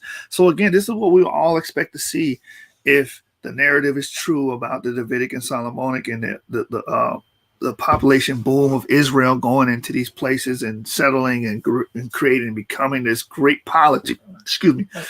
Great policy that we read about. We expect to see urbanization. We will see centralization and ethnic consciousness. You will see all these things. And that's what we see. That's what's being reflected in the archaeological record. As this book puts it, the archaeological period during the Iron 2A period. These changes culminate in the formation of a monarchy, certainly by the mid-late Iron 2B, a period when we have much better synchronism between archaeological record and contemporary historical documents, especially those of the Neo-Assyrians.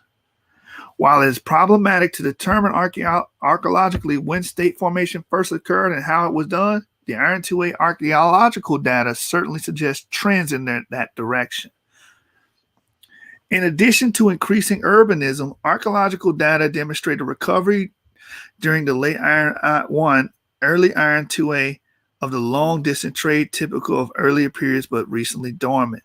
Blakely noticed a striking similarity between a map created by Kochovi, which identifies a location known Iron 1, Iron 2, and A tripartite pillared buildings, usually associated with stables and our trade, and a map of the borders of the United Monarchy as described in 1 Kings 4, 7, and 19, and discussed by Harpin.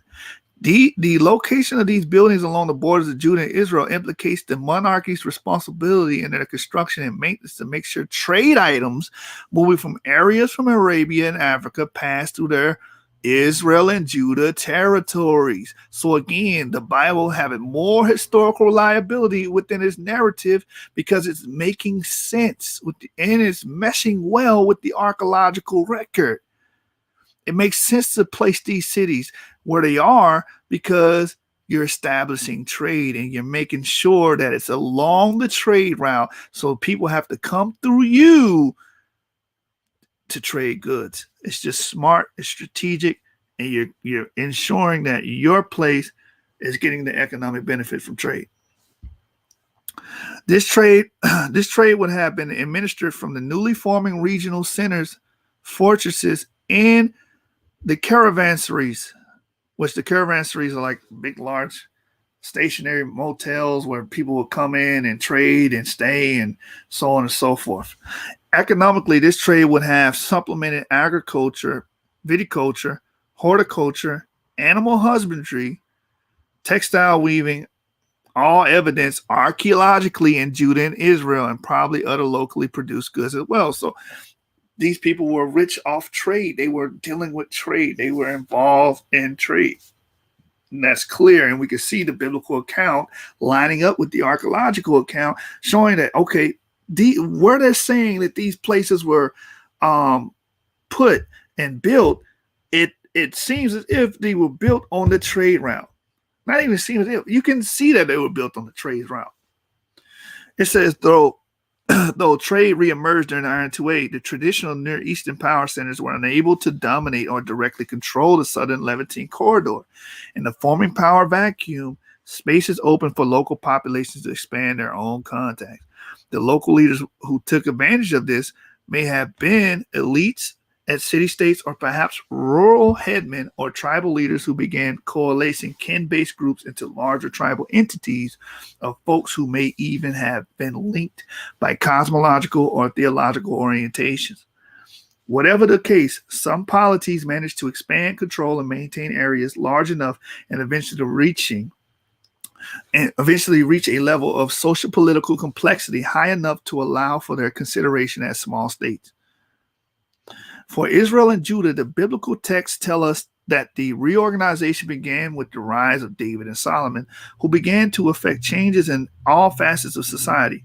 Politically, a king involved in problems of state, military campaigns, judicial matters, border control, etc., was installed. A new elite class was formed, and positions of service and servitude were created. A new capital was established by David at Jerusalem, a site not embedded geographically, politically, economically, and socially in northern and southern territories and groups. The town and crown were legitimized by the state-sanctioned coat of Yahweh, brought to Jerusalem by David and institutionalized by Solomon. On the basis of the archaeological evidence from Jerusalem, however, we cannot say much about these processes, as little Iron 2A material has been recovered from the city of David excavations, mainly due to the latter removal of earlier materials and limited access to excavation areas caused by modern development and problematic political and social religious issues. The absence of Iron 2A evidence from Jerusalem has been cited by some as evidence for the absence of a politically powerful united monarchy in the 10th century BCE. And that, my friends, is an argument from silence. That's your biggest argument. Oh, well, we don't see that much evidence for this period. It's because what was just listed. A lot of things were removed because of the place got sacked. Jerusalem got sacked, and a lot of the land got ransacked by foreigners. We understand that. And then now you have limited access to the excavation areas because of the modern state of Israel and the beef they got with these different Arab tribes, and that madness is going on. So there's a lot of political reasons as well why they can't excavate as much as they want to. They have limited access to excavating these areas. And religious issues, like they feel like this is sacred ground and you can't dig here. You understand? That's just how they go. And that's the harm of dogmatism. It stunts growth. It puts a limit on what we can know because, okay, these people feel like this is ancient ground. Therefore, we can't even learn about what happened here in times past because they don't want us digging here. You know, it's just unfortunate. Very unfortunate. All right, let me keep going. All right. Iron 2B period 930 to 700 BC.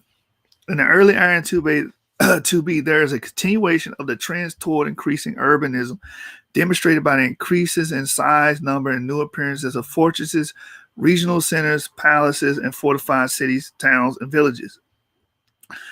These developed along borders, major thoroughfares, crossroads, or a limited number of locations that adequately met certain needs. A constant water supply, arable land, and a defensible position. Again, arable land is talking about is able to grow crops. These needs limited settlement size during the Iron 2 to 8 to 10 acres, with population of perhaps 5 to 1,000 people. Most estimates for Judah's population during the 8th century are between 150,000 and 200,000 people. Already in the 9th century BCE, if not earlier, public works included fortifications, gates, towers, walls, mainly solid, but later casemates and glacis. Glacis are like ramparts, like slopes that give you a military advantage. If you're in a city, you put these slopes up, and if anybody that's trying to attack you, they got to go up that slope. And now they're literally fighting an uphill battle. That's where that saying comes from. And you can, if you're an archer, you just stand up at the top of the hill and you pick them off.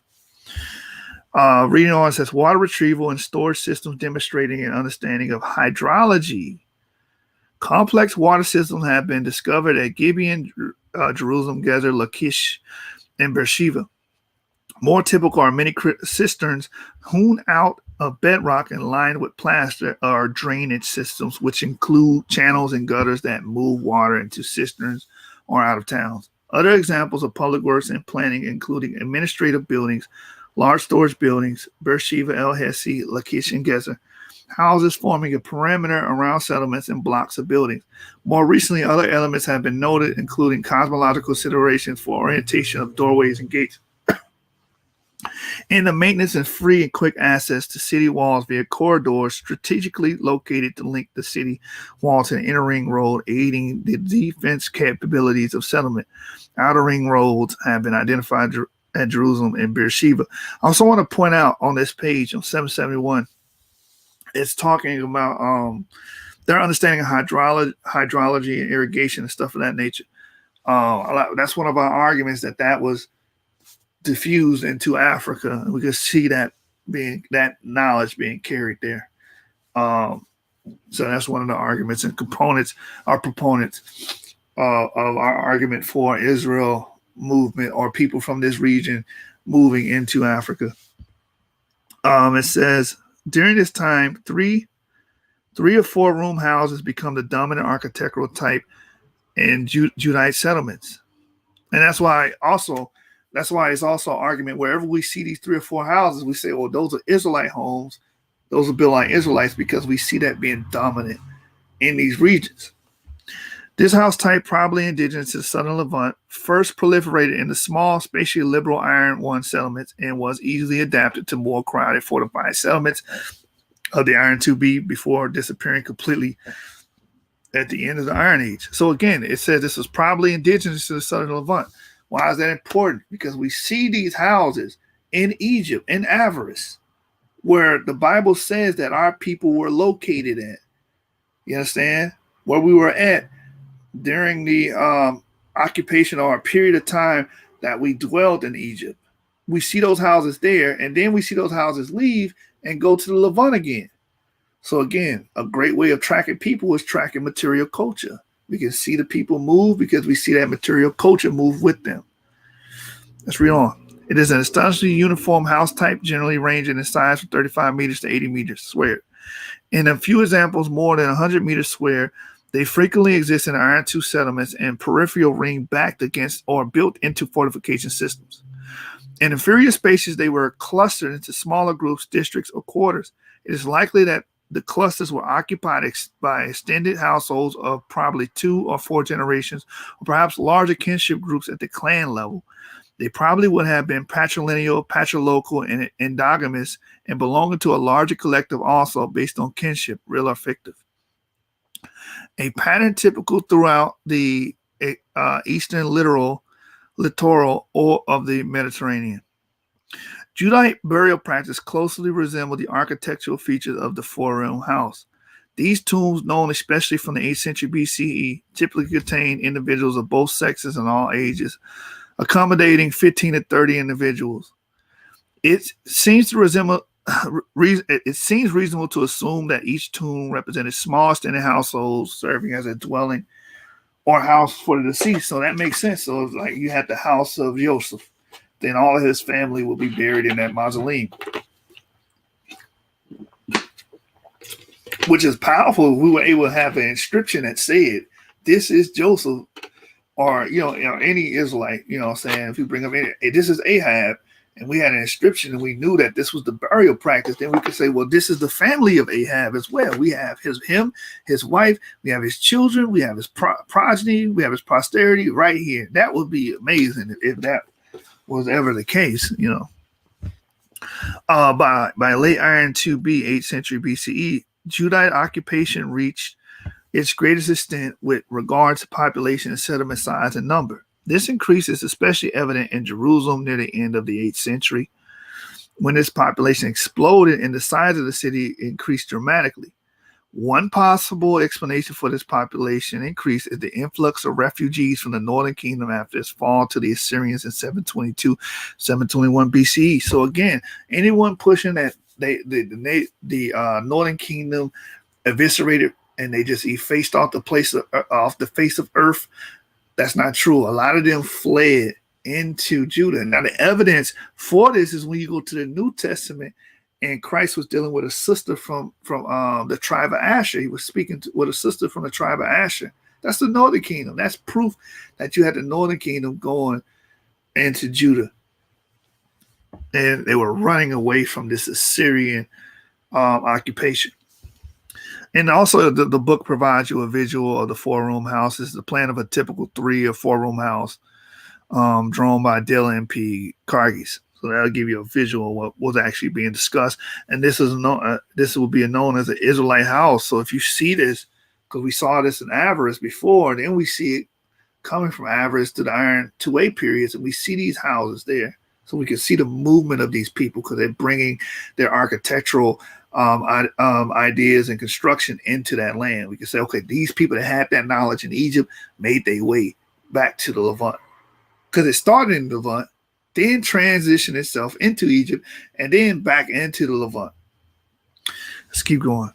During the last third of the 8th century, the Neo-Assyrian Empire came to dominate the Levantine events by wielding its military might. I'm sorry, I got to say something else to that. So anybody doubting the Exodus, okay, fine, doubt the Exodus. But we can show a movement of people.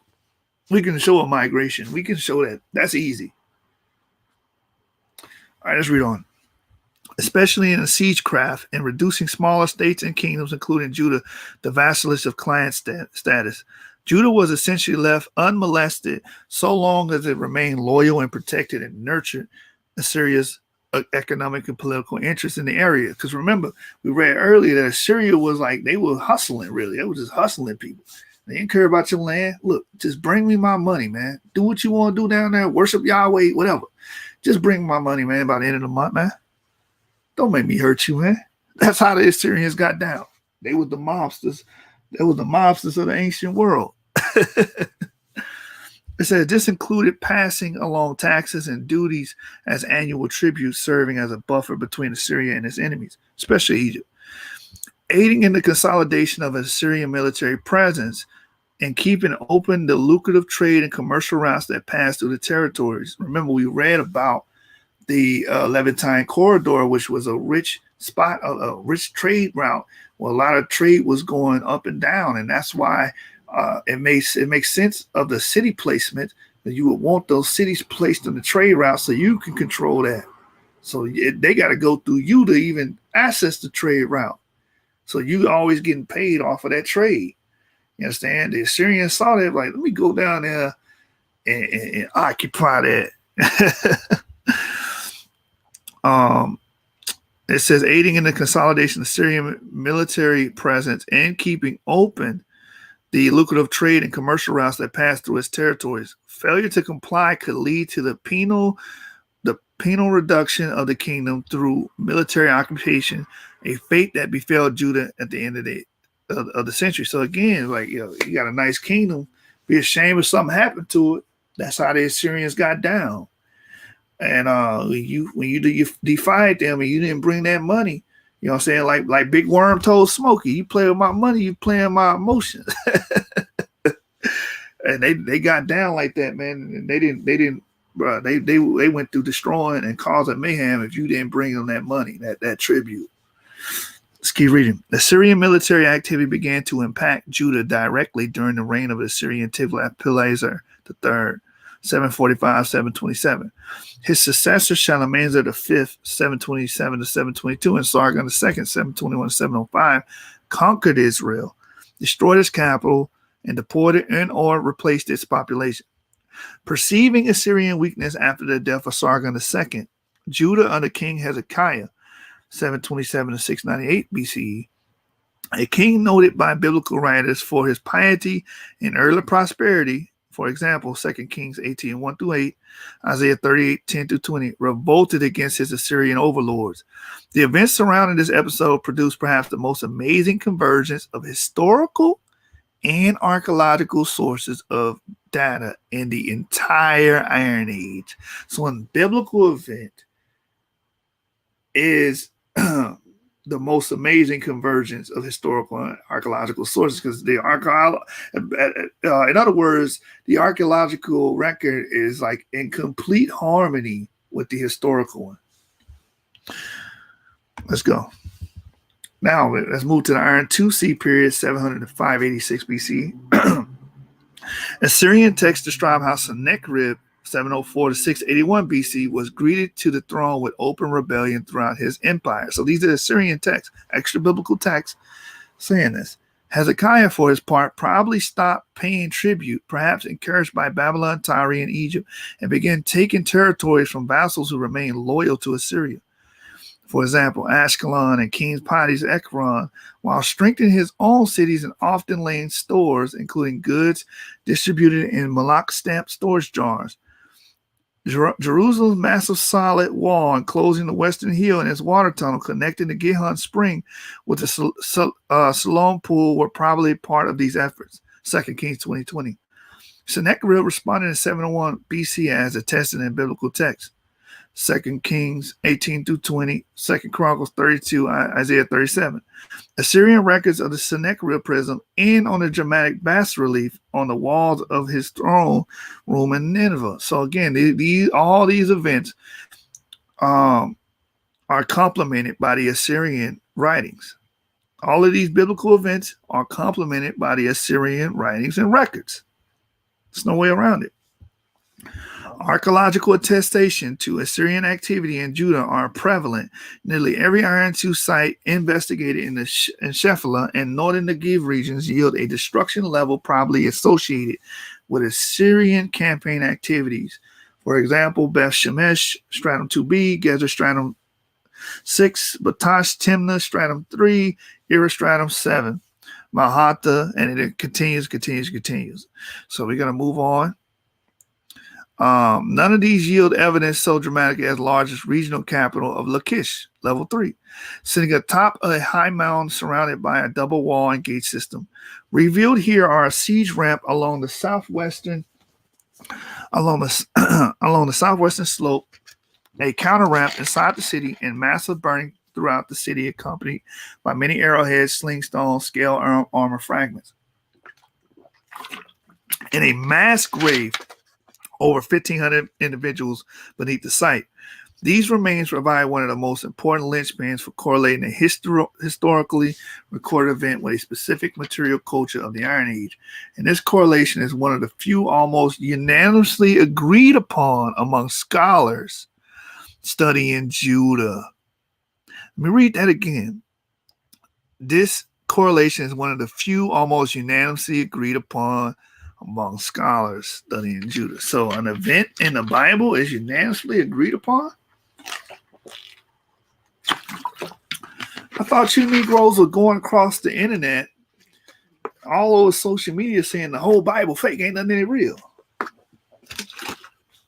You guys are silly, man. Let's keep going. Life after Sennacherib. The Shephelah and northern Negev never fully recovered from the devastation wrought by Sennacherib, as evidenced by the decreased number of sites there. It seems likely that the Assyrians forced mass deportations of inhabitants, or due to the Hezekiah's rebellion, removed Shephelah and northern Negev from the Judite autonomy, meaning control. However, not all regions suffered so greatly. From the archaeology, it appears that areas north and east of Jerusalem, ancient Benjamin, experienced continued occupation without interruption. Also from archaeology, Jerusalem and its environs continue to experience heavier population densities than any other areas of Judah. So keep in mind, you had these refugees coming in; they were flocking in. So that can explain these heavy population density, this population boom going on during this time. More marginal regions were also settled during 7th and early 6th century BCE, and intentionally than at any other time during the Iron Age. This especially includes an unparalleled wave of settlement in the region of Judean desert between Jerusalem and the Dead Sea, from the Bakwai to the vicinities of Jericho and En Gedi. Grain from this area had been found in Ashkelon, attesting to the regional trade in which Judah participated. The Beersheba Basin experienced the same kind of extensive expansion as the eastern deserts. Perhaps these expansions originated in the immigrants from the Shephelah. Apparently, a reconfigured Judah continued to prosper as a vassal of Assyria until the campaigns of the Babylonian king Nebuchadnezzar in 597 to 586 BCE. These were as devastating as Sennacherib's. Affected sites including En Gedi, stratum 5, Arad strata, Harvat strata, and it gives you another list. It says, with these activities, the kingdom of Judah and Iron Age came to a close. So we all know that, and that's congruent with the biblical narrative, because that's when the temple fell, when the Babylonians came, right? And then we were kind of in shambles after that, and into Queen Salome and the Maccabean revolt and the Hasmonean dynasty. Then we kind of got some steam and reestablished ourselves as governors, but we were still under somebody. You understand? We never really shook back from that. Let's keep going. Cultural finds. Archaeology demonstrates that the kingdom of Judah carved out a niche for itself among the Levantine entities in the imperial states that constantly threaten its autonomy. Its similarity in full integration with its neighbors is seen in epigraphic finds, its counting systems of weights and measures, and its religion.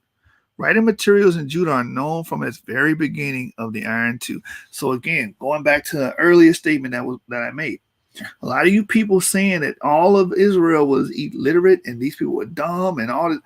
That's not true. These people there's evidence of them having writing material since their beginning in the Iron Two, all the way back to 1000 BC. We have the ostraca, we have the vases, we have that of writing, people writing. So that argument is dead in the water. It says when the Phoenician alphabet was adopted and developed as a local Hebrew version, the earliest Iron II alphabet-based texts known from Judah notably include the Gezer calendar and the Abecedary from Tal Zayed and a large ostracon from Kerbet Kayafa from the 9th century. Two very important inscriptions for the history of early Judah, but not from within its geographical territories, are the Bet David Aramaic inscription from Dan and the Mesha stele from Deban in ancient Moab. Both mention the house city of David. So this is epigraphic evidence that David existed. And a lot of you guys want to argue it. And the kingdom of David existed because it says house or city. And so you guys want to argue that, but we have epigraphic attestation to his existence, or the polity, or the kingdom, or the city, or however you want to put it.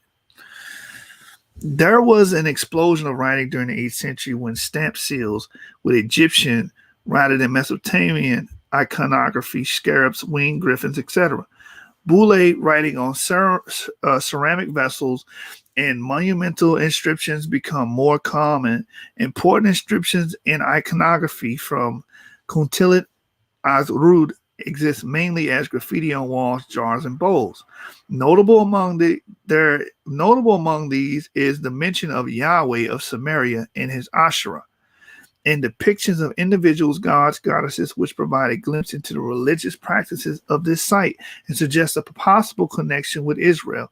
Now, a lot of people look at this because this is true historicity that they did couple Yahweh with Asherah, but they were like, well, this is the right way to worship him. No, but you have to also understand that we had syncretism. Syncretism is the blending of different religious ideas. So we would take Asherah and then blend it with our own Yahweh and say, okay, Yahweh and Asherah are together, and this is the female part, this is the male part. But there's no evidence that that is the original or official way to reverence Yahweh. In fact, the biblical narrative actually condemns that Queen of Heaven stuff. You know what I'm saying? So just a tidbit of information. It says another inscription mentioning Yahweh and his Asherah was discovered in a tomb at Kerbet El Quam and in the Hebron area. Both of these lend evidence to the prominence of Asherah and the cultic activity in Judah, possibly as a consort of the male deity. An invaluable collection of ostraca was excavated from the southern fortress of Arad, Fortress Strata 8 to 7, providing a window into the royal presence in the southern portions, the southeast portions of the kingdom. Commanders of fortresses are mentioned along with the king of Egypt, Greek mercenaries, Edomite confrontations, royal Judite policies, and the dispensing of food supplies. In Jerusalem, a dedicatory. So, with all that being stated, we have written evidence, documentary evidence of Edomites, royal Judite policies, and all this other stuff. So it's like we have the attestation from the archaeological record that these things did take place, that these people were a kingdom, these people existed. So anybody trying to argue against that, you're dead in the water.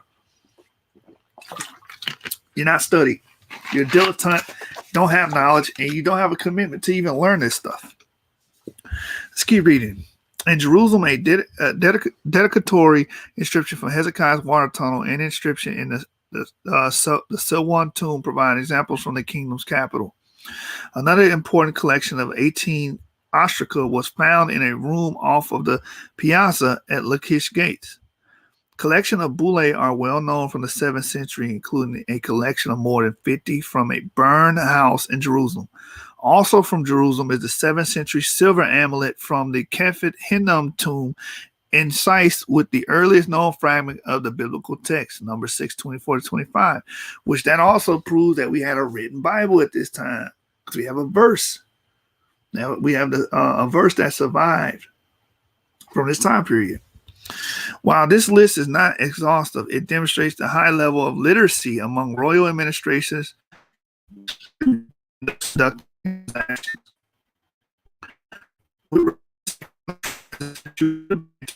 All policies by the 8th century and possibly already in the 9th. A system of measures and weights was in some ways were inscribed with Paleo-Hebrew or Egyptian hieratic numeric values representing fractions and multiples of 4 shekels. Weight units appears to follow the Egyptian rather than the Mesopotamian system. Goods moving through Judah include gold, silver, copper, bronze, iron, other metals, ivory, precious and semi-precious stones, rare woods, monkeys, horses, textiles, cyprot, and East Greek pottery, and especially perfumes, oils, wine, fish, Mediterranean now, and other victuals, all attested archaeologically for trade. All right, so again, this was a hot spot for trade, and these are the things, a lot of commodities that were moving through there. It says, with regard to the cultic activity, a picture is developing of religious activities that were much like those of Judah's neighbors. Apparently, the orthodoxy described in biblical texts was not the norm for the most times, as some texts assert. 2 Kings 6:10, Jeremiah 7:18, 7:9, and 1:5.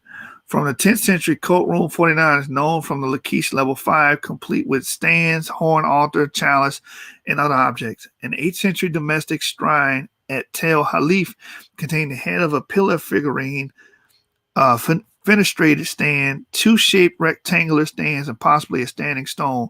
The ubiquitous pillar figurines found throughout Judah, especially in domestic context, have been associated with the goddess Asherah by some, but understood as votives by others.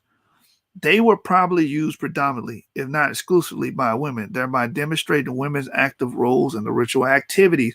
That's also a highlight, because a lot of y'all go, well, the women had nothing to do with what y'all had going. No, that's not true. The Bible even tell you that the women were at the tents of the ritual places, so that don't even make sense.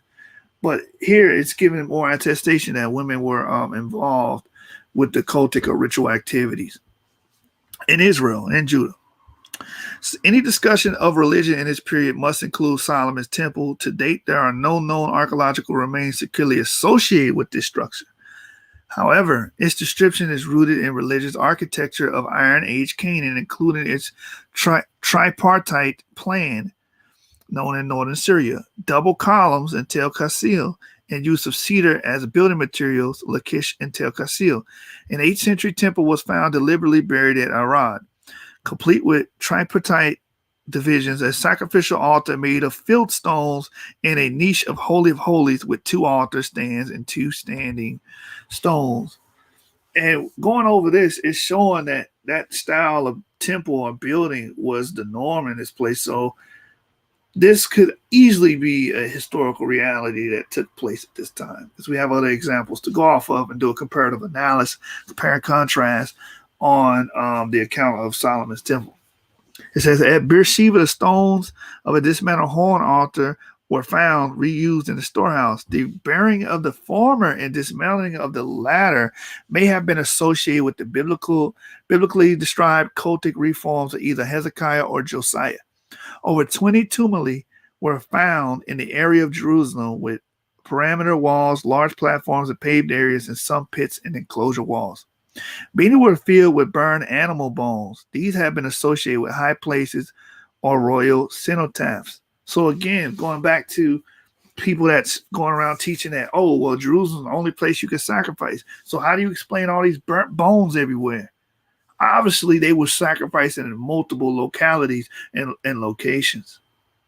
That's obvious. So I'm talking to you Hebrew Israelites that run to Deuteronomy 16 and say, well, Deuteronomy 16 is saying that you have to do the sacrifice in one place. That is not historically attested. That is not true at all. Let's keep reading. Also near Jerusalem is the enigmatic Cave 1, which contain many bowls and other ceramic forms and other types of figurines. Based on the discussion above, a setting is revealed where not only religious specialists but all members of society participated in religious activities. The abundance of cultic, and that goes back, that part right there, all members of society participating, that goes back to an egalitarian society. Let's keep reading. The abundance of cultic materials, the types, and their context suggest that Judite religion was steeped in Levantine traditions where food or liquids were presented, libated, and or consumed. Anointing or ritual purifications and cleansing were performed, and sacred or communal meals were served and consumed by the Judites, their guests, and their deity. For some 400 years, all of these acts ensured the company of the deity and secured the participants' relative well-being as they experienced life among the other groups in the Levant.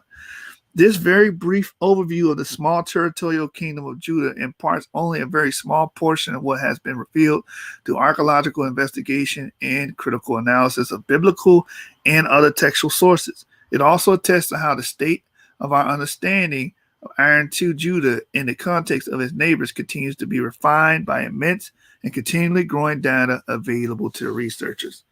All right, so we did the archaeology on Israel, the northern kingdom, and we did Judah, which is the southern kingdom. I wanted to include Edom in here as well. Just, put a nice little bow on this. Let me see what's going on with the chat. 28 viewers. Shout out to everybody. Yeah, shalom, Plumantis. Shalom. Appreciate the love, man. You on every video. Hit that like button. Everybody hit that like button. Subscribe to the Source Debate League. You support us. We support y'all with content. We'll feed y'all with content. We're going to break down more books, more pertinent information to your walk and to your understanding of Israelite history, African history, African-American history. We're going to cover and hit all fronts here at the Source. You understand? We don't just do debates here, man. This is Source Media, Source Gang, and we go straight to the source. All right, so we covered Northern Kingdom, Israel, and the Southern Kingdom. Now we're going to move to Edom, and we're going to conclude this. Let me get to Edom real quick. Let's go to the contents. Let me get straight to Edom, because Edom's not the next chapter over, so I have to actually select it. Hold on. Let's get to it. Iron II period. Here you go. Israel, chapter 49. Edom is actually chapter 52. Let's get to it. All right. Edom during the Iron Age 2 period. I think this is only like 10 pages. The other one's like 20, so. Because there's really not that much on Edom, but I figured that we covered Edom because a lot of brothers talk about Edom, the Edomite kingdom, who the Edomites were, and it seems to be very important to a lot of brothers' walk. So I want to cover this tonight along with the archaeological history of the Northern Kingdom and Southern Kingdom. Edom during the Iron Age 2 period. This was actually put together by Piotr Kowalski. The nature of the evidence, as with any geographical area of or chronological period, what we can say with confidence about Iron to Edom is constrained by the nature of the evidence and the type of archaeological work carried out and published. The particular constraints from Iron to Edom are that much of the evidence comes from surface surveys. Relatively few sites have been excavated, and even fewer of those have been published in final form. Indeed, at time of writing, only 3 Iron II sites in Edom have been properly published in final form: the Tawilin, the Busera, which is Bosra in the Bible. That's how it's translated in English, Bosra, and al-Biyara. This makes it difficult to give an authoritative or comprehensive overviews of sites and finds. Other than the 2 fully published sites, the rest of the evidence available falls into the following categories. Surface surveys carried out in the 1930s by Nelson Gluick. More recent intensive surface surveys, some fully published, others only ever published in preliminary form or still ongoing. Excavation, which were either published only in preliminary form or technically problematic, thus leaving many problems unresolved. For the excavations at Tel al-Khalifa, Ongoing excavations, which had yielded some preliminary publications, but often without details or finds of contextual data. So again, there's a paucity of evidence backing this stuff. So really, a lot of this stuff, like what's been being said in preface here, is speculative. But that's fine because, again, you're going to have to use deductive reasoning.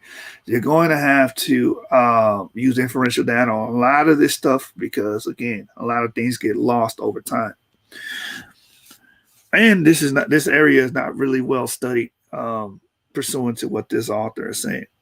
Archaeological coverage of Edom in general, including the Iron II period, is extremely patchy. Large areas have still not been systematically surveyed, and even those that have been surveyed more intensely give us data that is not stratigraphically controlled.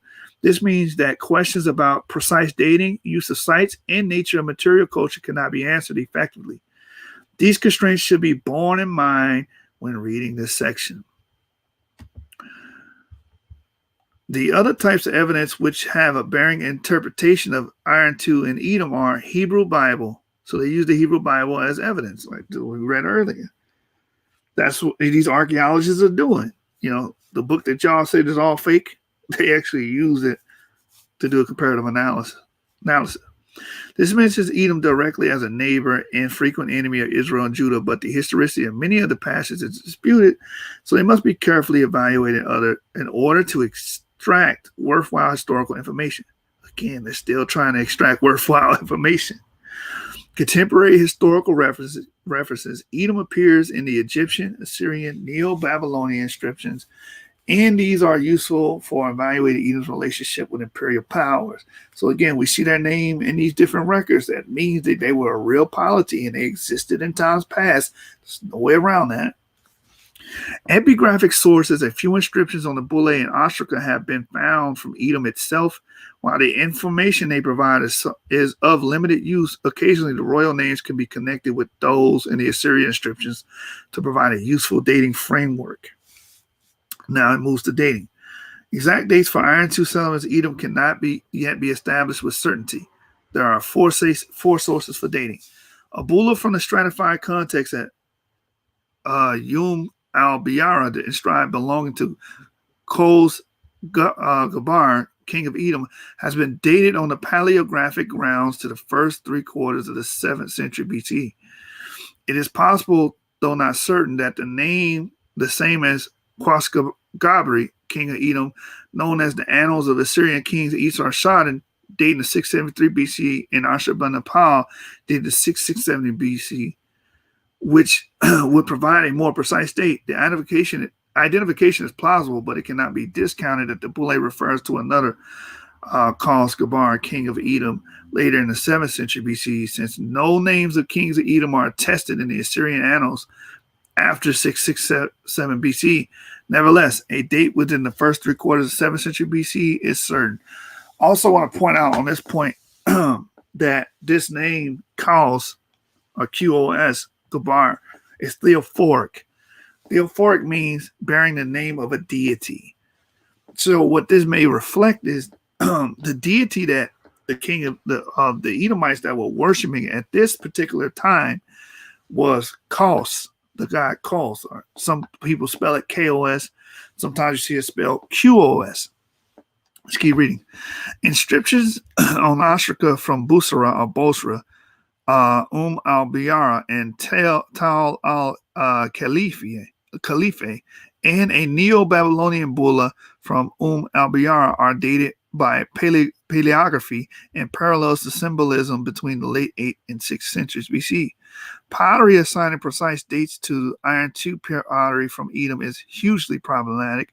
Until a few years ago, it was widely believed that Iron II settlements in Edom and associated pottery dated between the 8th and 6th century BC.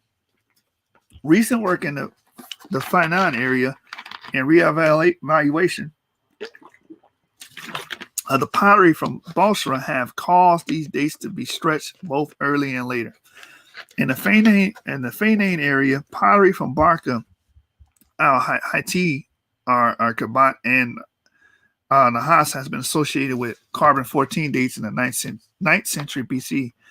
The Bosra pottery dates between the late 8th century in the 300 to 200 BC. The later date indicated by the presence of Attic and Hellenistic shards alongside characteristic Iron II pottery. Late Iron II forms appear to continue virtually unchanged to the end of the Persian period and perhaps into the early Hellenistic period, with the probable addition of some new forms, but no discernible break between the periods.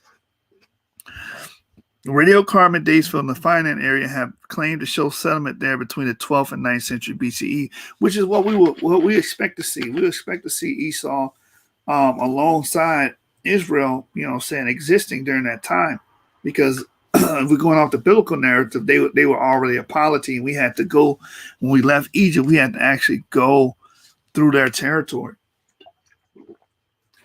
So if the narrative be true, then I would put them 12th to 9th century BCE, because they would have to already exist for us to walk and traverse through their territory.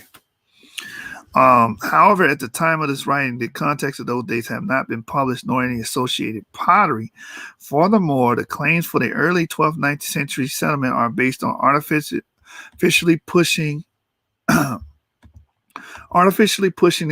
carbon-14 dates on average 100 years earlier than the standard calibrated radiocarbon evidence allows for, using the Bayesian calibration system. Furthermore, when a different Bayesian calibration system was used as a test, the results differ significantly. The fainted carbon-14, therefore, must be used with caution depending on whether they have been calibrated by the Bayesian system, and this has implications for interpretation of early Iron Age settlement, metallurgy, and statehood in Edom. Currently dating evidence indicates some activity in Fainan region between 12th and 9th century BCE. The vast majority of the sites in the Edomite plateau flourishing between the late 8th and 6th century BCE in continuity of settlement at certain sites through the Persian period and perhaps into the early Hellenistic period. The tribal kingdom model and alternatives. This is the next portion. To the end of the 20th century, the Iron II in Edom was interpreted almost exclusively according to an understanding of the archaeology derived from the Hebrew Bible. We can term this traditional or biblical archaeology paradigm again. So anytime you see in this book, and anytime you hear me read in the book, traditional view is dealing with the biblical view. I read that early, and I told you guys that. So Edom and its neighbors were interpreted as discrete, bounded nation states with formed political borders following the 19th century European model. Within each state, the material culture was linked to the ethnicity. So, for example, a particular type of pottery was identified as characteristically Edomite, and its presence was seen as denoting the presence of ethnic Edomites who identified with the nation state. The state of Edom was constructed as a centralized and hierarchical, with a king, a capital, a state, religion, and centralized administrative system. The presence of Edomite pottery, for example, outside the borders of Edom across the Wadi Araba in the Negev within was regarded as Judah, was interpreted as evidence of invasion, conquest, and settlement by Edomites. This traditional paradigm did not account for the complexity of archaeological record, and the Ben Kwaski and Van der Steen proposed a new framework building empirically on previous theoretical work. This approach is generally termed the tribal kingdom model. So again, this book is giving pros and cons, caveats. It's giving both sides. It's objective.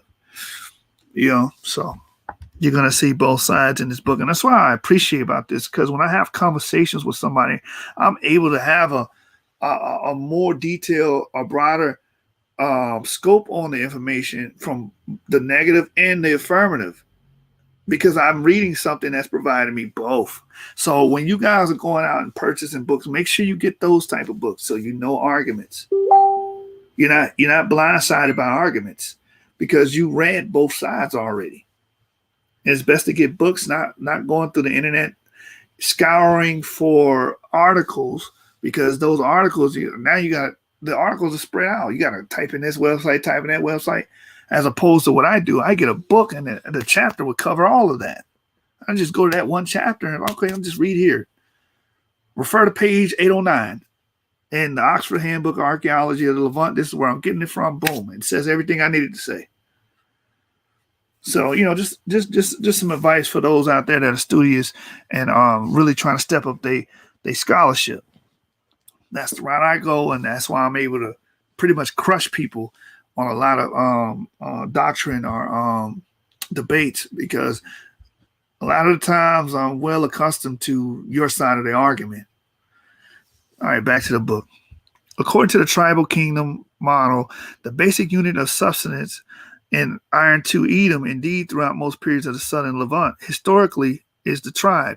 A working definition of tribe is a small group defined by traditions of common descent, and this is how it's being used in the Bible, because so this is the tribe of Issachar, then they're commonly descent, or it's assumed that they're commonly descended from Issachar or Judah. They all descended from Judah. So this is the definition that we see being utilized in the biblical narrative.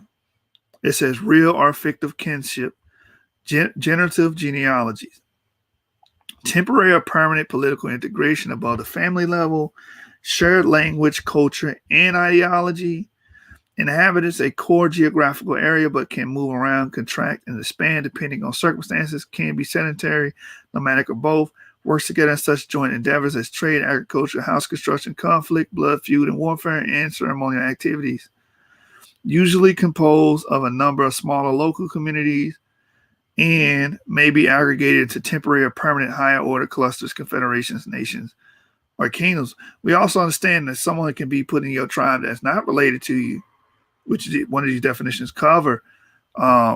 We see that also in the Bible. We see an Egyptian being integrated or aggregated into the tribe of Judah by marrying a man's daughter. So we actually have examples of that as well, where someone didn't have common descent, patrilineally, but married into the tribe. And we also have the law in Leviticus, I think, 24, where someone can become a citizen of Israel, and they will have to accept our laws, of course, and they can become a citizen and be included with us. All right, let's read on. Based on such criteria in an archaeological model, the tribes in Iron 2 Edom would have been kin-based, partially range-tied and nomadic, and partially land-tied and settled with a mixed economy of pastoralism, agriculture, trade, protection, and copper mining. The balance changing according to circumstances. They would have had core areas, but moved around and negotiated movement across areas controlled by other tribes. They had relations with towns, nominal central governments, and imperial powers, but in practice they were independent, although clearly their ability to act independently was constrained, and their affiliation identity was to kin groups within a tribe, not to a kingdom. Within such a model, Edom was not a monolithic nation state, but a tribal kingdom composed of largely independent groupings, held together by bonds and cooperation and allegiance to a super-tribal monarchy at the so-called capital, Bosra, which was in fact probably more of a supra-tribal center. Each tribe continued to control its own area and had its own power base, so the relationship between tribes and between Bosra and other tribes were heterarchical, not hierarchical. These tribal groups did not suddenly stop their pastoral migrations when political Edom was formed, or more accurately, when a monarchy was generated from the tribal coalitions. They continued to move independently across the Wadi Arabah, and interacted with other groups from Arabia and the West. The tribal groups controlled and sometimes raided the incense trade between Arabia and the Mediterranean. The characteristic pottery of these different groups is found mixed together at the sites where they mingle, especially in Negev, and much of it was probably manufactured at these sites. Here, they probably had grazing grounds and engaged in small-scale agriculture. Other archaeological correlates of this model include the decentralizing of Edom with widely varying settlement types and ceramic assemblages between different regions. The Petra area of southern Edom, for example, having quite distinctive mountaintop sites and long room houses and a paucity of painted pottery. A critique of the tribal kingdom model by Routledge substitutes an alternative model of hegemony, focusing on Iron Age Moab as a case study. Routledge's definition of hegemony is a force and constant operating together, the cumulative effect of specific projects carried out by particular agents, the bounding of social space of state, and the differentiation of rulers from the ruled. Within this framework, he emphasizes the concept of segmentation as a form of identification, essentially. How identity is formed through differentiation and hierarchy in forms of taxonomic categories that can be applied to archaeological and historical evidence. Porter, 2004, has attempted to apply a rulerless framework established for Moab to the evidence from the Iron Age Edom in order to develop an alternative to the tribal kingdom model, focusing on ways the segmentary systems constructed promoted the ability of elites to organize disparate tribal alliances. Nevertheless, his basic premise is that Edom was a centralized hierarchical state within set borders, and in many ways, this is no more than an elaboration of a traditional paradigm. And again, when it says traditional, it's talking about Bible. So you have people constructing theories that aligns with the biblical narrative. The nature of Iron II settlements in Edom. There is no evidence for settlement in Edom during the Middle and Late Bronze Age. Egyptian inscriptions of the late 2nd millennium BCE record that Edom was inhabited by the Shasu, nomadic pastoralists who lived in tents and kept flocks of sheep. Current evidence suggests that in the early Iron Age, mining recommenced in Wadi Fanan.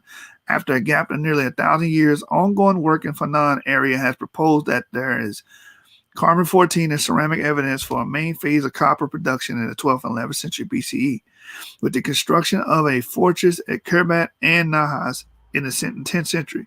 It also has been claimed that the presence of the copper industry in the fortresses indicates state formation in Edom considerably earlier than previously thought.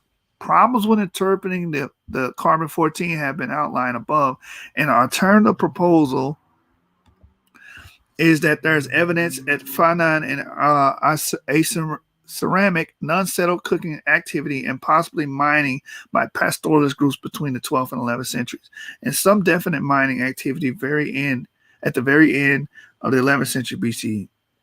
Burials carbon-14 dated to the 10th, 9th century BCE have been found in nearby Wadi Fadan.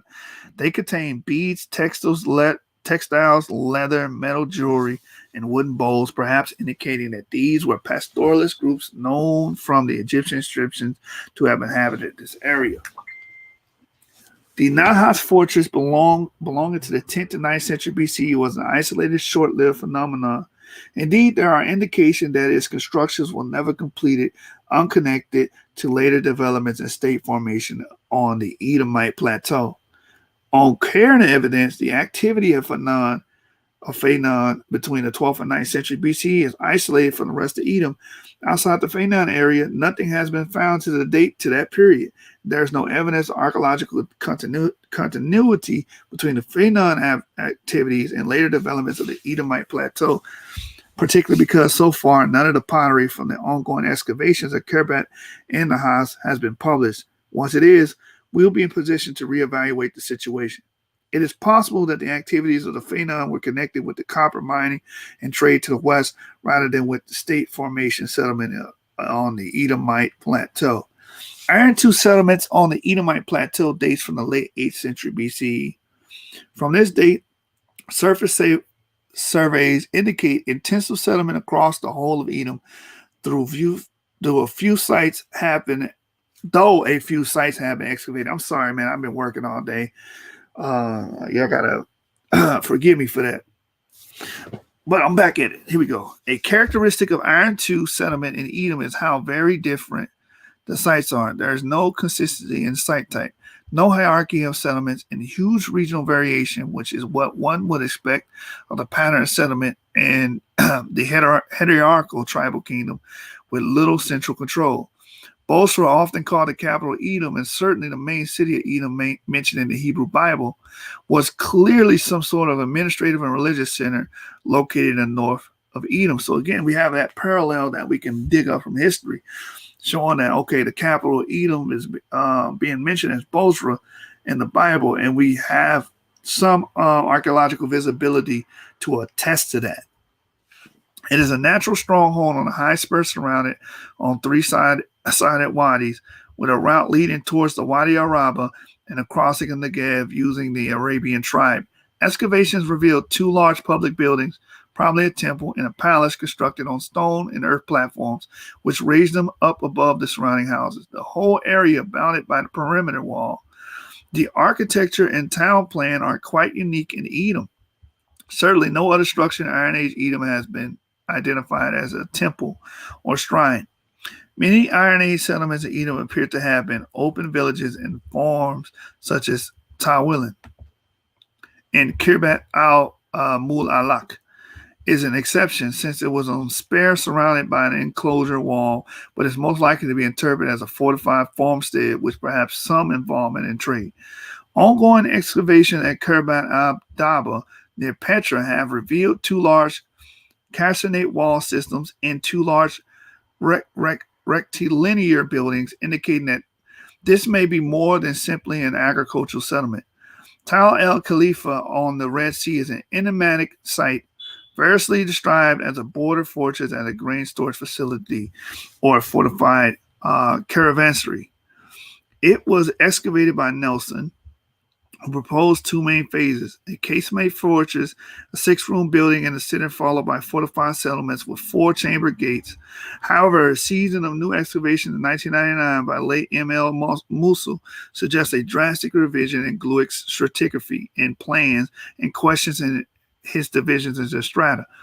Khalifi's unique mixture of pottery of different origins and other objects strongly suggest that its role was connected with the Arabian trade as a gateway town on the Red Sea coast trade route. Now, I wanted to bring this out.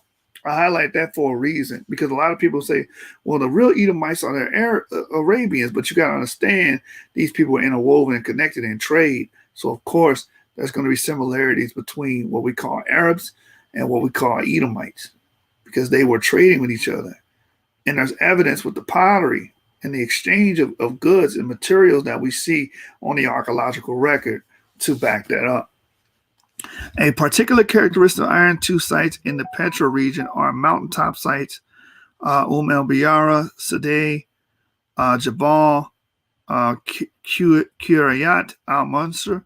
These are barely accessible with no direct access to spring water. Cisterns are either rain-fed or water has to be carried up to the summit from springs at the mountain base. So this also attests to the biblical description of them living in mountains and stuff like that, right? I think Obadiah says in the mountains of Edom, if I'm remembering correctly. Let me open my book real quick. Go to Obadiah. Let me see. Am I remembering that correctly? Let me make sure. Let me fact check that real quick. Let me get there. Hopefully I got it highlighted. If I go to Obadiah, I think it says that. Let me see. Excuse me, y'all. Pardon me, y'all. I'm trying to find this real quick. 480. We almost done. This chapter not that long. I probably didn't read y'all little heads off tonight. But I wanted to cover this because I felt like this was pertinent information that needed to be out there. I don't see it in here, so I'm not gonna waste too much time. If y'all know what I'm talking about, just put it in the chat. I remember we used to be on the street. We used to go to, these people lived in caves, and we'd go to the scripture. Thought it was in Obadiah. I guess not. I'm not going to sit here and read through this. But there's a description of them living in caves and mountains and stuff like that in the Bible. Let me keep going. All right. These mountain sites are nevertheless situated among terraces and small fields that are suitable for small-scale agriculture, grazing, viticulture, and horticulture. The people living on the mountain sites obtain grain and other products of agriculture, presumably by exchange from sites of the plateau with whom they had a reciprocal but shifting relationship. Some of the characteristic longhouse buildings and installation of the mountain sites might have explained as secure storage areas. protecting foods and other goods that were painstakingly acquired and carried up. Many of the mountain sites have a pottery assemblage largely restricted to cooking and storage of liquid or grain, with little painted pottery. This lack of fine tableware may reflect the function of these sites. Some may have been temporary camps, although for the most, there is little to suggest they were not permanently occupied, but can also be explained in other ways, such as economic status or tribal tradition and cultural habits. The largest of these mountaintops is the Kiryat al-Masur. The summit and terraces have dense concentrations of dry stone buildings, apparently broad room houses divided into discrete areas on the northern, southern, and eastern ends of the plateau. There's evidence of a town wall with a gateway at another point on the basis of the surface survey. Concludes that the site was the second largest settlement so far discovered in Edom, after Bosra, and suggests it was a customs post on the Iron II trade route for copper from Fanaan and incense from Arabia, situated almost exactly halfway between Petra and Bosra. Let me check the comments real quick. Shout out to y'all, man. Y'all stuck through it. Hey, shalom, brothers. Appreciate that love. Hit that like button. Let me get back to this.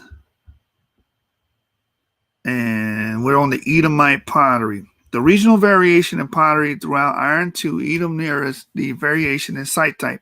A type of pottery generally known as Edomite pottery is painted ware, particularly characteristic of Bosra. Hence, it also has been labeled Bosra painted ware. Approximately half of the bowls from Bosra were decorated, mainly with lines and bands of slip, and similar decoration appears also on many jars, jugs, and few other vessels. The most common type of decoration is an arrangement of concentric horizontal bands and lines appearing on most vessel types with the exception of cooking pots and lamps. An elaborate type of painted slip decoration consists of horizontal bands and lines supplemented with a variety of motifs, normally geometric, diagonal strokes, triangles, zigzags, tree of life, blobs and spots, and satires and cross-hatching. Denticulated decoration is found in Bosra, Kalefe, Tawilan, but is also particularly common in the Negev. Although denticulation is often regarded as a diagnostic of Edomite pottery, the fact that it occurs apparently in even greater profusion in the Negev perhaps suggests that this form of decoration common over a wide area, including the Negev and southern Jordan, rather than being specific to one group. The pottery assemblage at Bosra is very rich, and many types are not found elsewhere in Edom. Indeed, many of the parallels are from the Negev. This suggests an assemblage characteristic northern Edom and Negev demonstrably different from that in southern Edom. The most noticeable characteristic of pottery assemblage from el Biyara inside Petra are how restricted it is compared to Bosra, and the paucity of painted decoration in its relative simplicity. This suggests that there is a complex mix of ceramic assemblages through Edom, undermining attempts to define characteristic Edomite assemblages. So to the right, we got a visual aid, as they call it, of what they're actually talking about, the pottery. All right, so moving on to religion. The only temple so far tentatively identified in Edom is the area A building in Bosra. In its developed phase, it consisted of two wings, each with rooms around an inner courtyard. 4 symmetrically placed major doorways were found, 2 central and 2 off-center. The courtyard of the northeastern wing contained a stone-lined cistern associated with 2 drains, one emerging from a small room with a plastered floor and walls. At one end of the courtyard, stone paving led to shallow stone steps flanked by 2 circular stone bases bearing the imprint of columns, statues, or code objects. A small plastered room from which one drain exited might be identified as a purification room. This led to a long, narrow plastered room reached by steps described by a cellar or holy of holies, associated with 2 stone podia and copper alloy chair fittings, perhaps suggesting that it originally contained an impressive chair or throne. There was no direct access between the 2 courtyards, and it's possible that these functioned separately.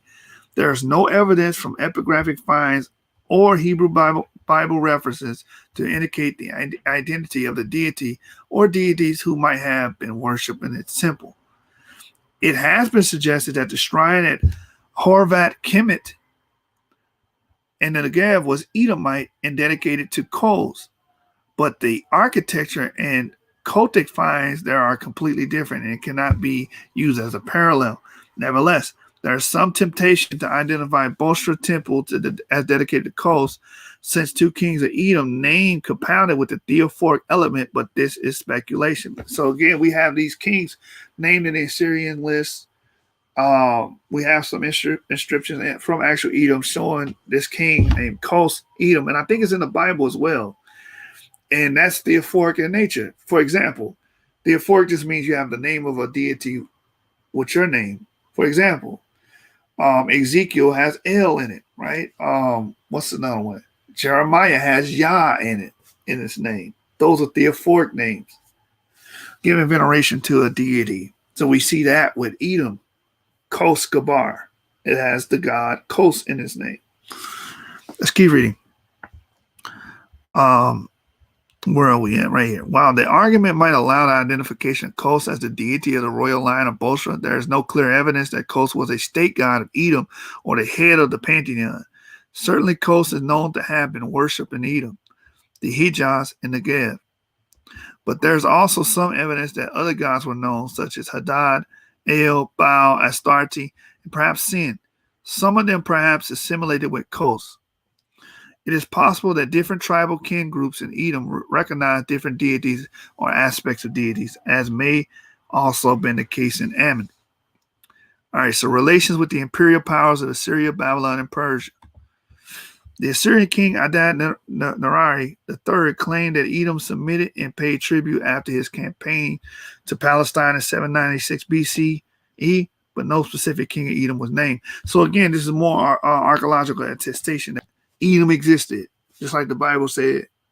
So more historical clarity within this, within the archaeological findings. Kos Malak, Ayaramu, and Kos Gabar are mentioned as tributary kings of Edom in the inscriptions of Tiglath-Pileser III and his successors. So again, we see these theophoric names giving veneration to the deity Kos and being associated with the Edomites. Edom, along with Moab and Ammon,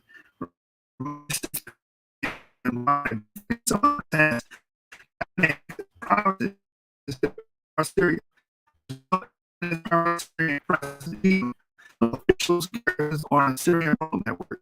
Delegations of high officials from Edom brought tribute to the Assyrian capital, as it is attested by letters and wine lists from Nimrud, which show that they were looked after. Maybe the king of Edom sometimes led the delegations. One tablet from Nimrud mentions gifts of gold and silver given by the Assyrian king to the king of Ammon and his attendants. The only firm evidence of Mesopotamian presence during the Iron Age in Edom is the relief at Sela near Bosra. This shows a standing king, above him a crescent and a star. And that's the image we have here, right here. And an illegible inscription, meaning it can't be read. Analysis of the style of the relief identifies the figure almost certainly as the Neo-Babylonian king Nabonidus, 555 to 539 BCE. It may have been carved to commemorate Nabonidus' journey through Edom towards Timnah, and may suggest that Edom was under Babylonian administration at the time, although this cannot be proven. There is evidence that at least certain sites of Edom continued to be occupied beyond the traditional end of the Iron II period and through the Persian period. When exactly Edom ceased to exist as an independent kingdom is not clear. It is possible that the localized destruction parts of Bosra was the work of Nabonidus during the campaign of 553 BC. Edom may have been annexed at this point and ceased to exist as an independent state. If this was the case, then the palace can be interpreted as the residence of the king of Edom. But follow selective destruction and some alteration, it may later have become the residency of an official appointed by the Babylonians. It is unlikely that Edom survived the independent kingdom until the Persian period. In the Persian sources, the area of the Euphrates to the southern Palestine, including the Transjordan, is known by the term beyond the river. After 486 BCE, beyond the river became a satrapy in its own right. Therefore, Edom probably came under the overall rule of the Persian satrap of beyond the river. So the satrap will be that foreign official that would come into these lands and start to run them. That's the Persian word for it. You also have in the New Testament, you have the Roman tetrarchs. So the Roman tetrarchs will rule certain areas. Like Judea's Roman tetrarch was Herod. Herod was the Roman tetrarch set up by the Romans to run and delegate Judea at that time. So the Persians had a system too called satrapy, and they would send a satrap to go over there and rule those different lands. It says, at present, there is no evidence that Edom became a separate province within the satrapy, although there is evidence that Ammon was a separate province. Evidence from elsewhere indicates the likelihood that governors were members of an indigenous group rather than external appointees. It is therefore probable that Edom continued to be represented by the super-tribal authority at Bosra under the Babylonians and Persians, possibly into the Hellenistic period under the Ptolemies. Just as Ptolemies maintained the Tobiids status under the Persians and Ammon, with their stronghold at Iraq al-Amir, so too the tribal family of Bosra may have continued as a leading family, perhaps in the role of a client sheikhs of the Persian and Ptolemies. But how far their authority over the tribes of southern Edom remained at the period is conjectural. All right, so that's the end of that chapter dealing with Edom. Again, I just want to throw Edom in there because I felt like that was integral as well, because people speak about Edom, and I never really heard anyone go into the archaeology. Now, there's a paucity and a lack of evidence for the archaeology for several reasons that we covered, but I just felt the need to go ahead and cover that and include that with Northern Kingdom, Southern Kingdom, and bring Edom in as an extra tidbit of information that you guys can glean from. Danny Black said, what book am I reading from? I'll show you. If you look at the top of the page, you can see the actual title of the book, The Oxford Handbook of the Archaeology of the Levant, circa 8332 BCE. And I'll let you see the cover here in a minute. So boom, that's the cover right there. You know what I'm saying? This book probably will run you what was it? 130, 40 bucks, something like that. But it's a good book because it compiles all of this history, all this archaeology into one, handbook. And, if I need to talk about Ammon, I can go to the chapter dealing with Ammon. If I want to talk about the Natufians and the Neolithic Revolution, I can do that. One book, boom, go to the chapter and deal with it. You understand? So if I go to the contents, it has the definition, the archaeology of the Levant. It deals with the Levant as a crossroad between empires, Egypt. I want to cover that in one video, Egypt and the Levant, because that seems to be a hot topic. The archaeological record, then it breaks down each period, the Neolithic, the Chalcolithic, known as the Copper period, the Bronze period, and so on and so forth. And we dealt with the Iron Age because that's when Israel pops up. And that's what we did with the Iron II period with the Northern Kingdom, Israel, Southern Kingdom, Judah, and we dealt with Edom today. So that's what was being discussed during tonight's video. I appreciate everybody that came out. He said, can you put that book in the chat? Yeah, absolutely. Absolutely. I got you. I said, let me stop sharing my screen. We've been on for 2 hours and 40 minutes. I appreciate, man, y'all stayed in here. It's like pretty much the same. It really didn't waver too much. 30 people, fluctuate from 30 to 27 people. Y'all really were, y'all stuck through that, man. That's good. That's good. I'm always worried about giving y'all too much. You know what I'm saying? I like to get that hour and a half range so it's rewatchable. You guys can learn from it, glean from it, take notes or what have you.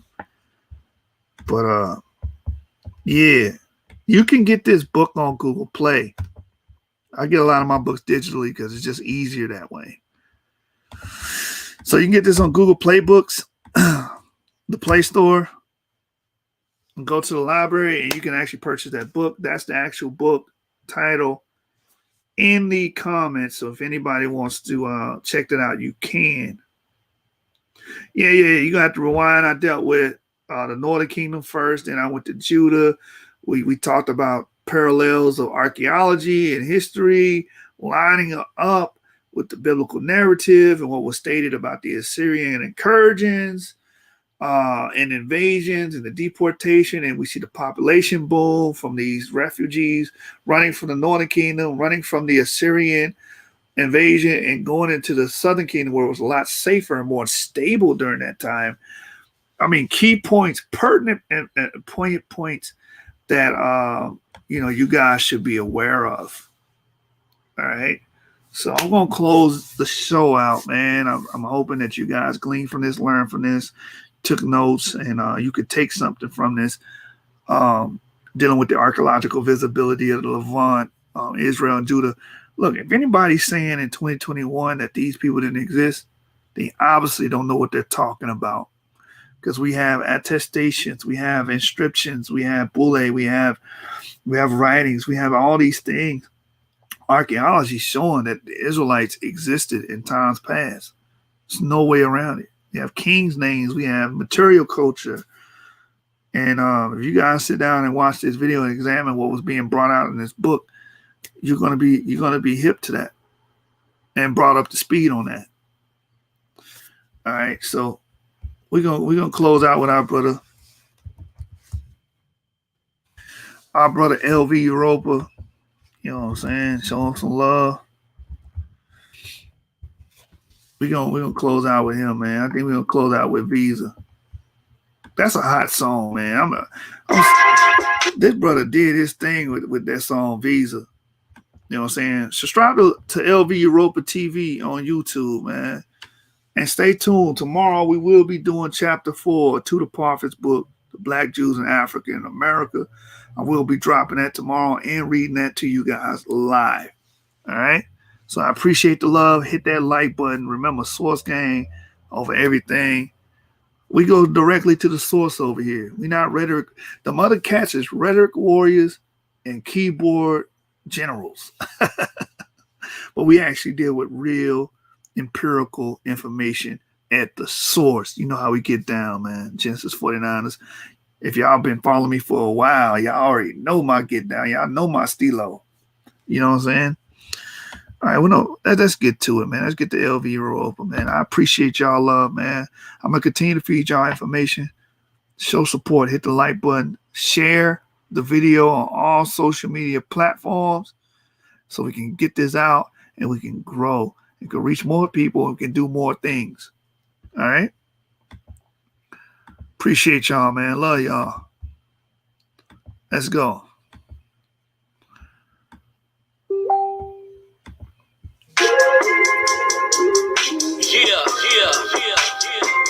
Over Europa.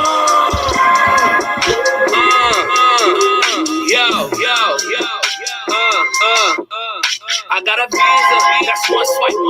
They change it to meter. I got that all money, baby. That bitch came with a beeper, cold as a freezer. Free heat up in my leisure. I feel like a feel, baby. You know I'm a keeper. I got a visa, that's one swipe. They change it to meter. I got that all money, baby. That bitch came with a beeper, cold as a freezer. Free heat up in my leisure. I feel like a fever, baby. You should know that I'm a keeper. Jesus can't say that. And you can keep that tucked away. Some gon' come with the lies. Remember them when you pray. Some gon' cry when they die. You don't worry about decay. Look, I done went through away my time is short, so I'm living today. That shit was real. I had to tell them slaves. But you gotta be brave. It's a land of the free. Gotta move like waves. Put the ring to the pad. I give them path for the rage. Then I put them on the path to take them all up stage. I got a visa, that's one swipe. They change it to meter. I got that old money, baby. That bitch came with a beeper, cold as a freezer. Free heat up in my leisure. I feel like a fever, baby.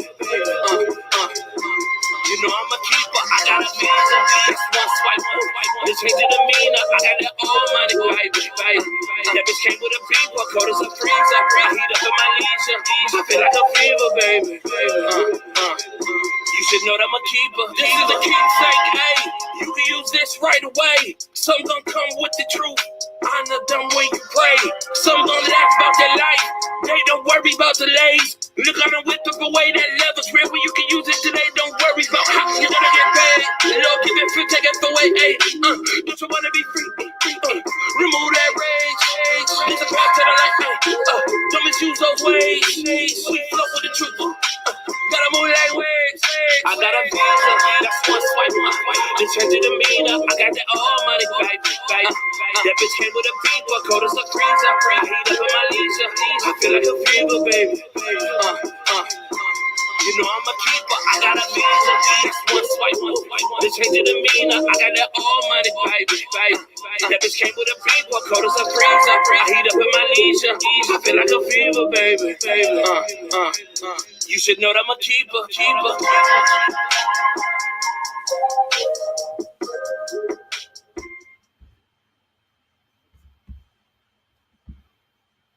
Yep.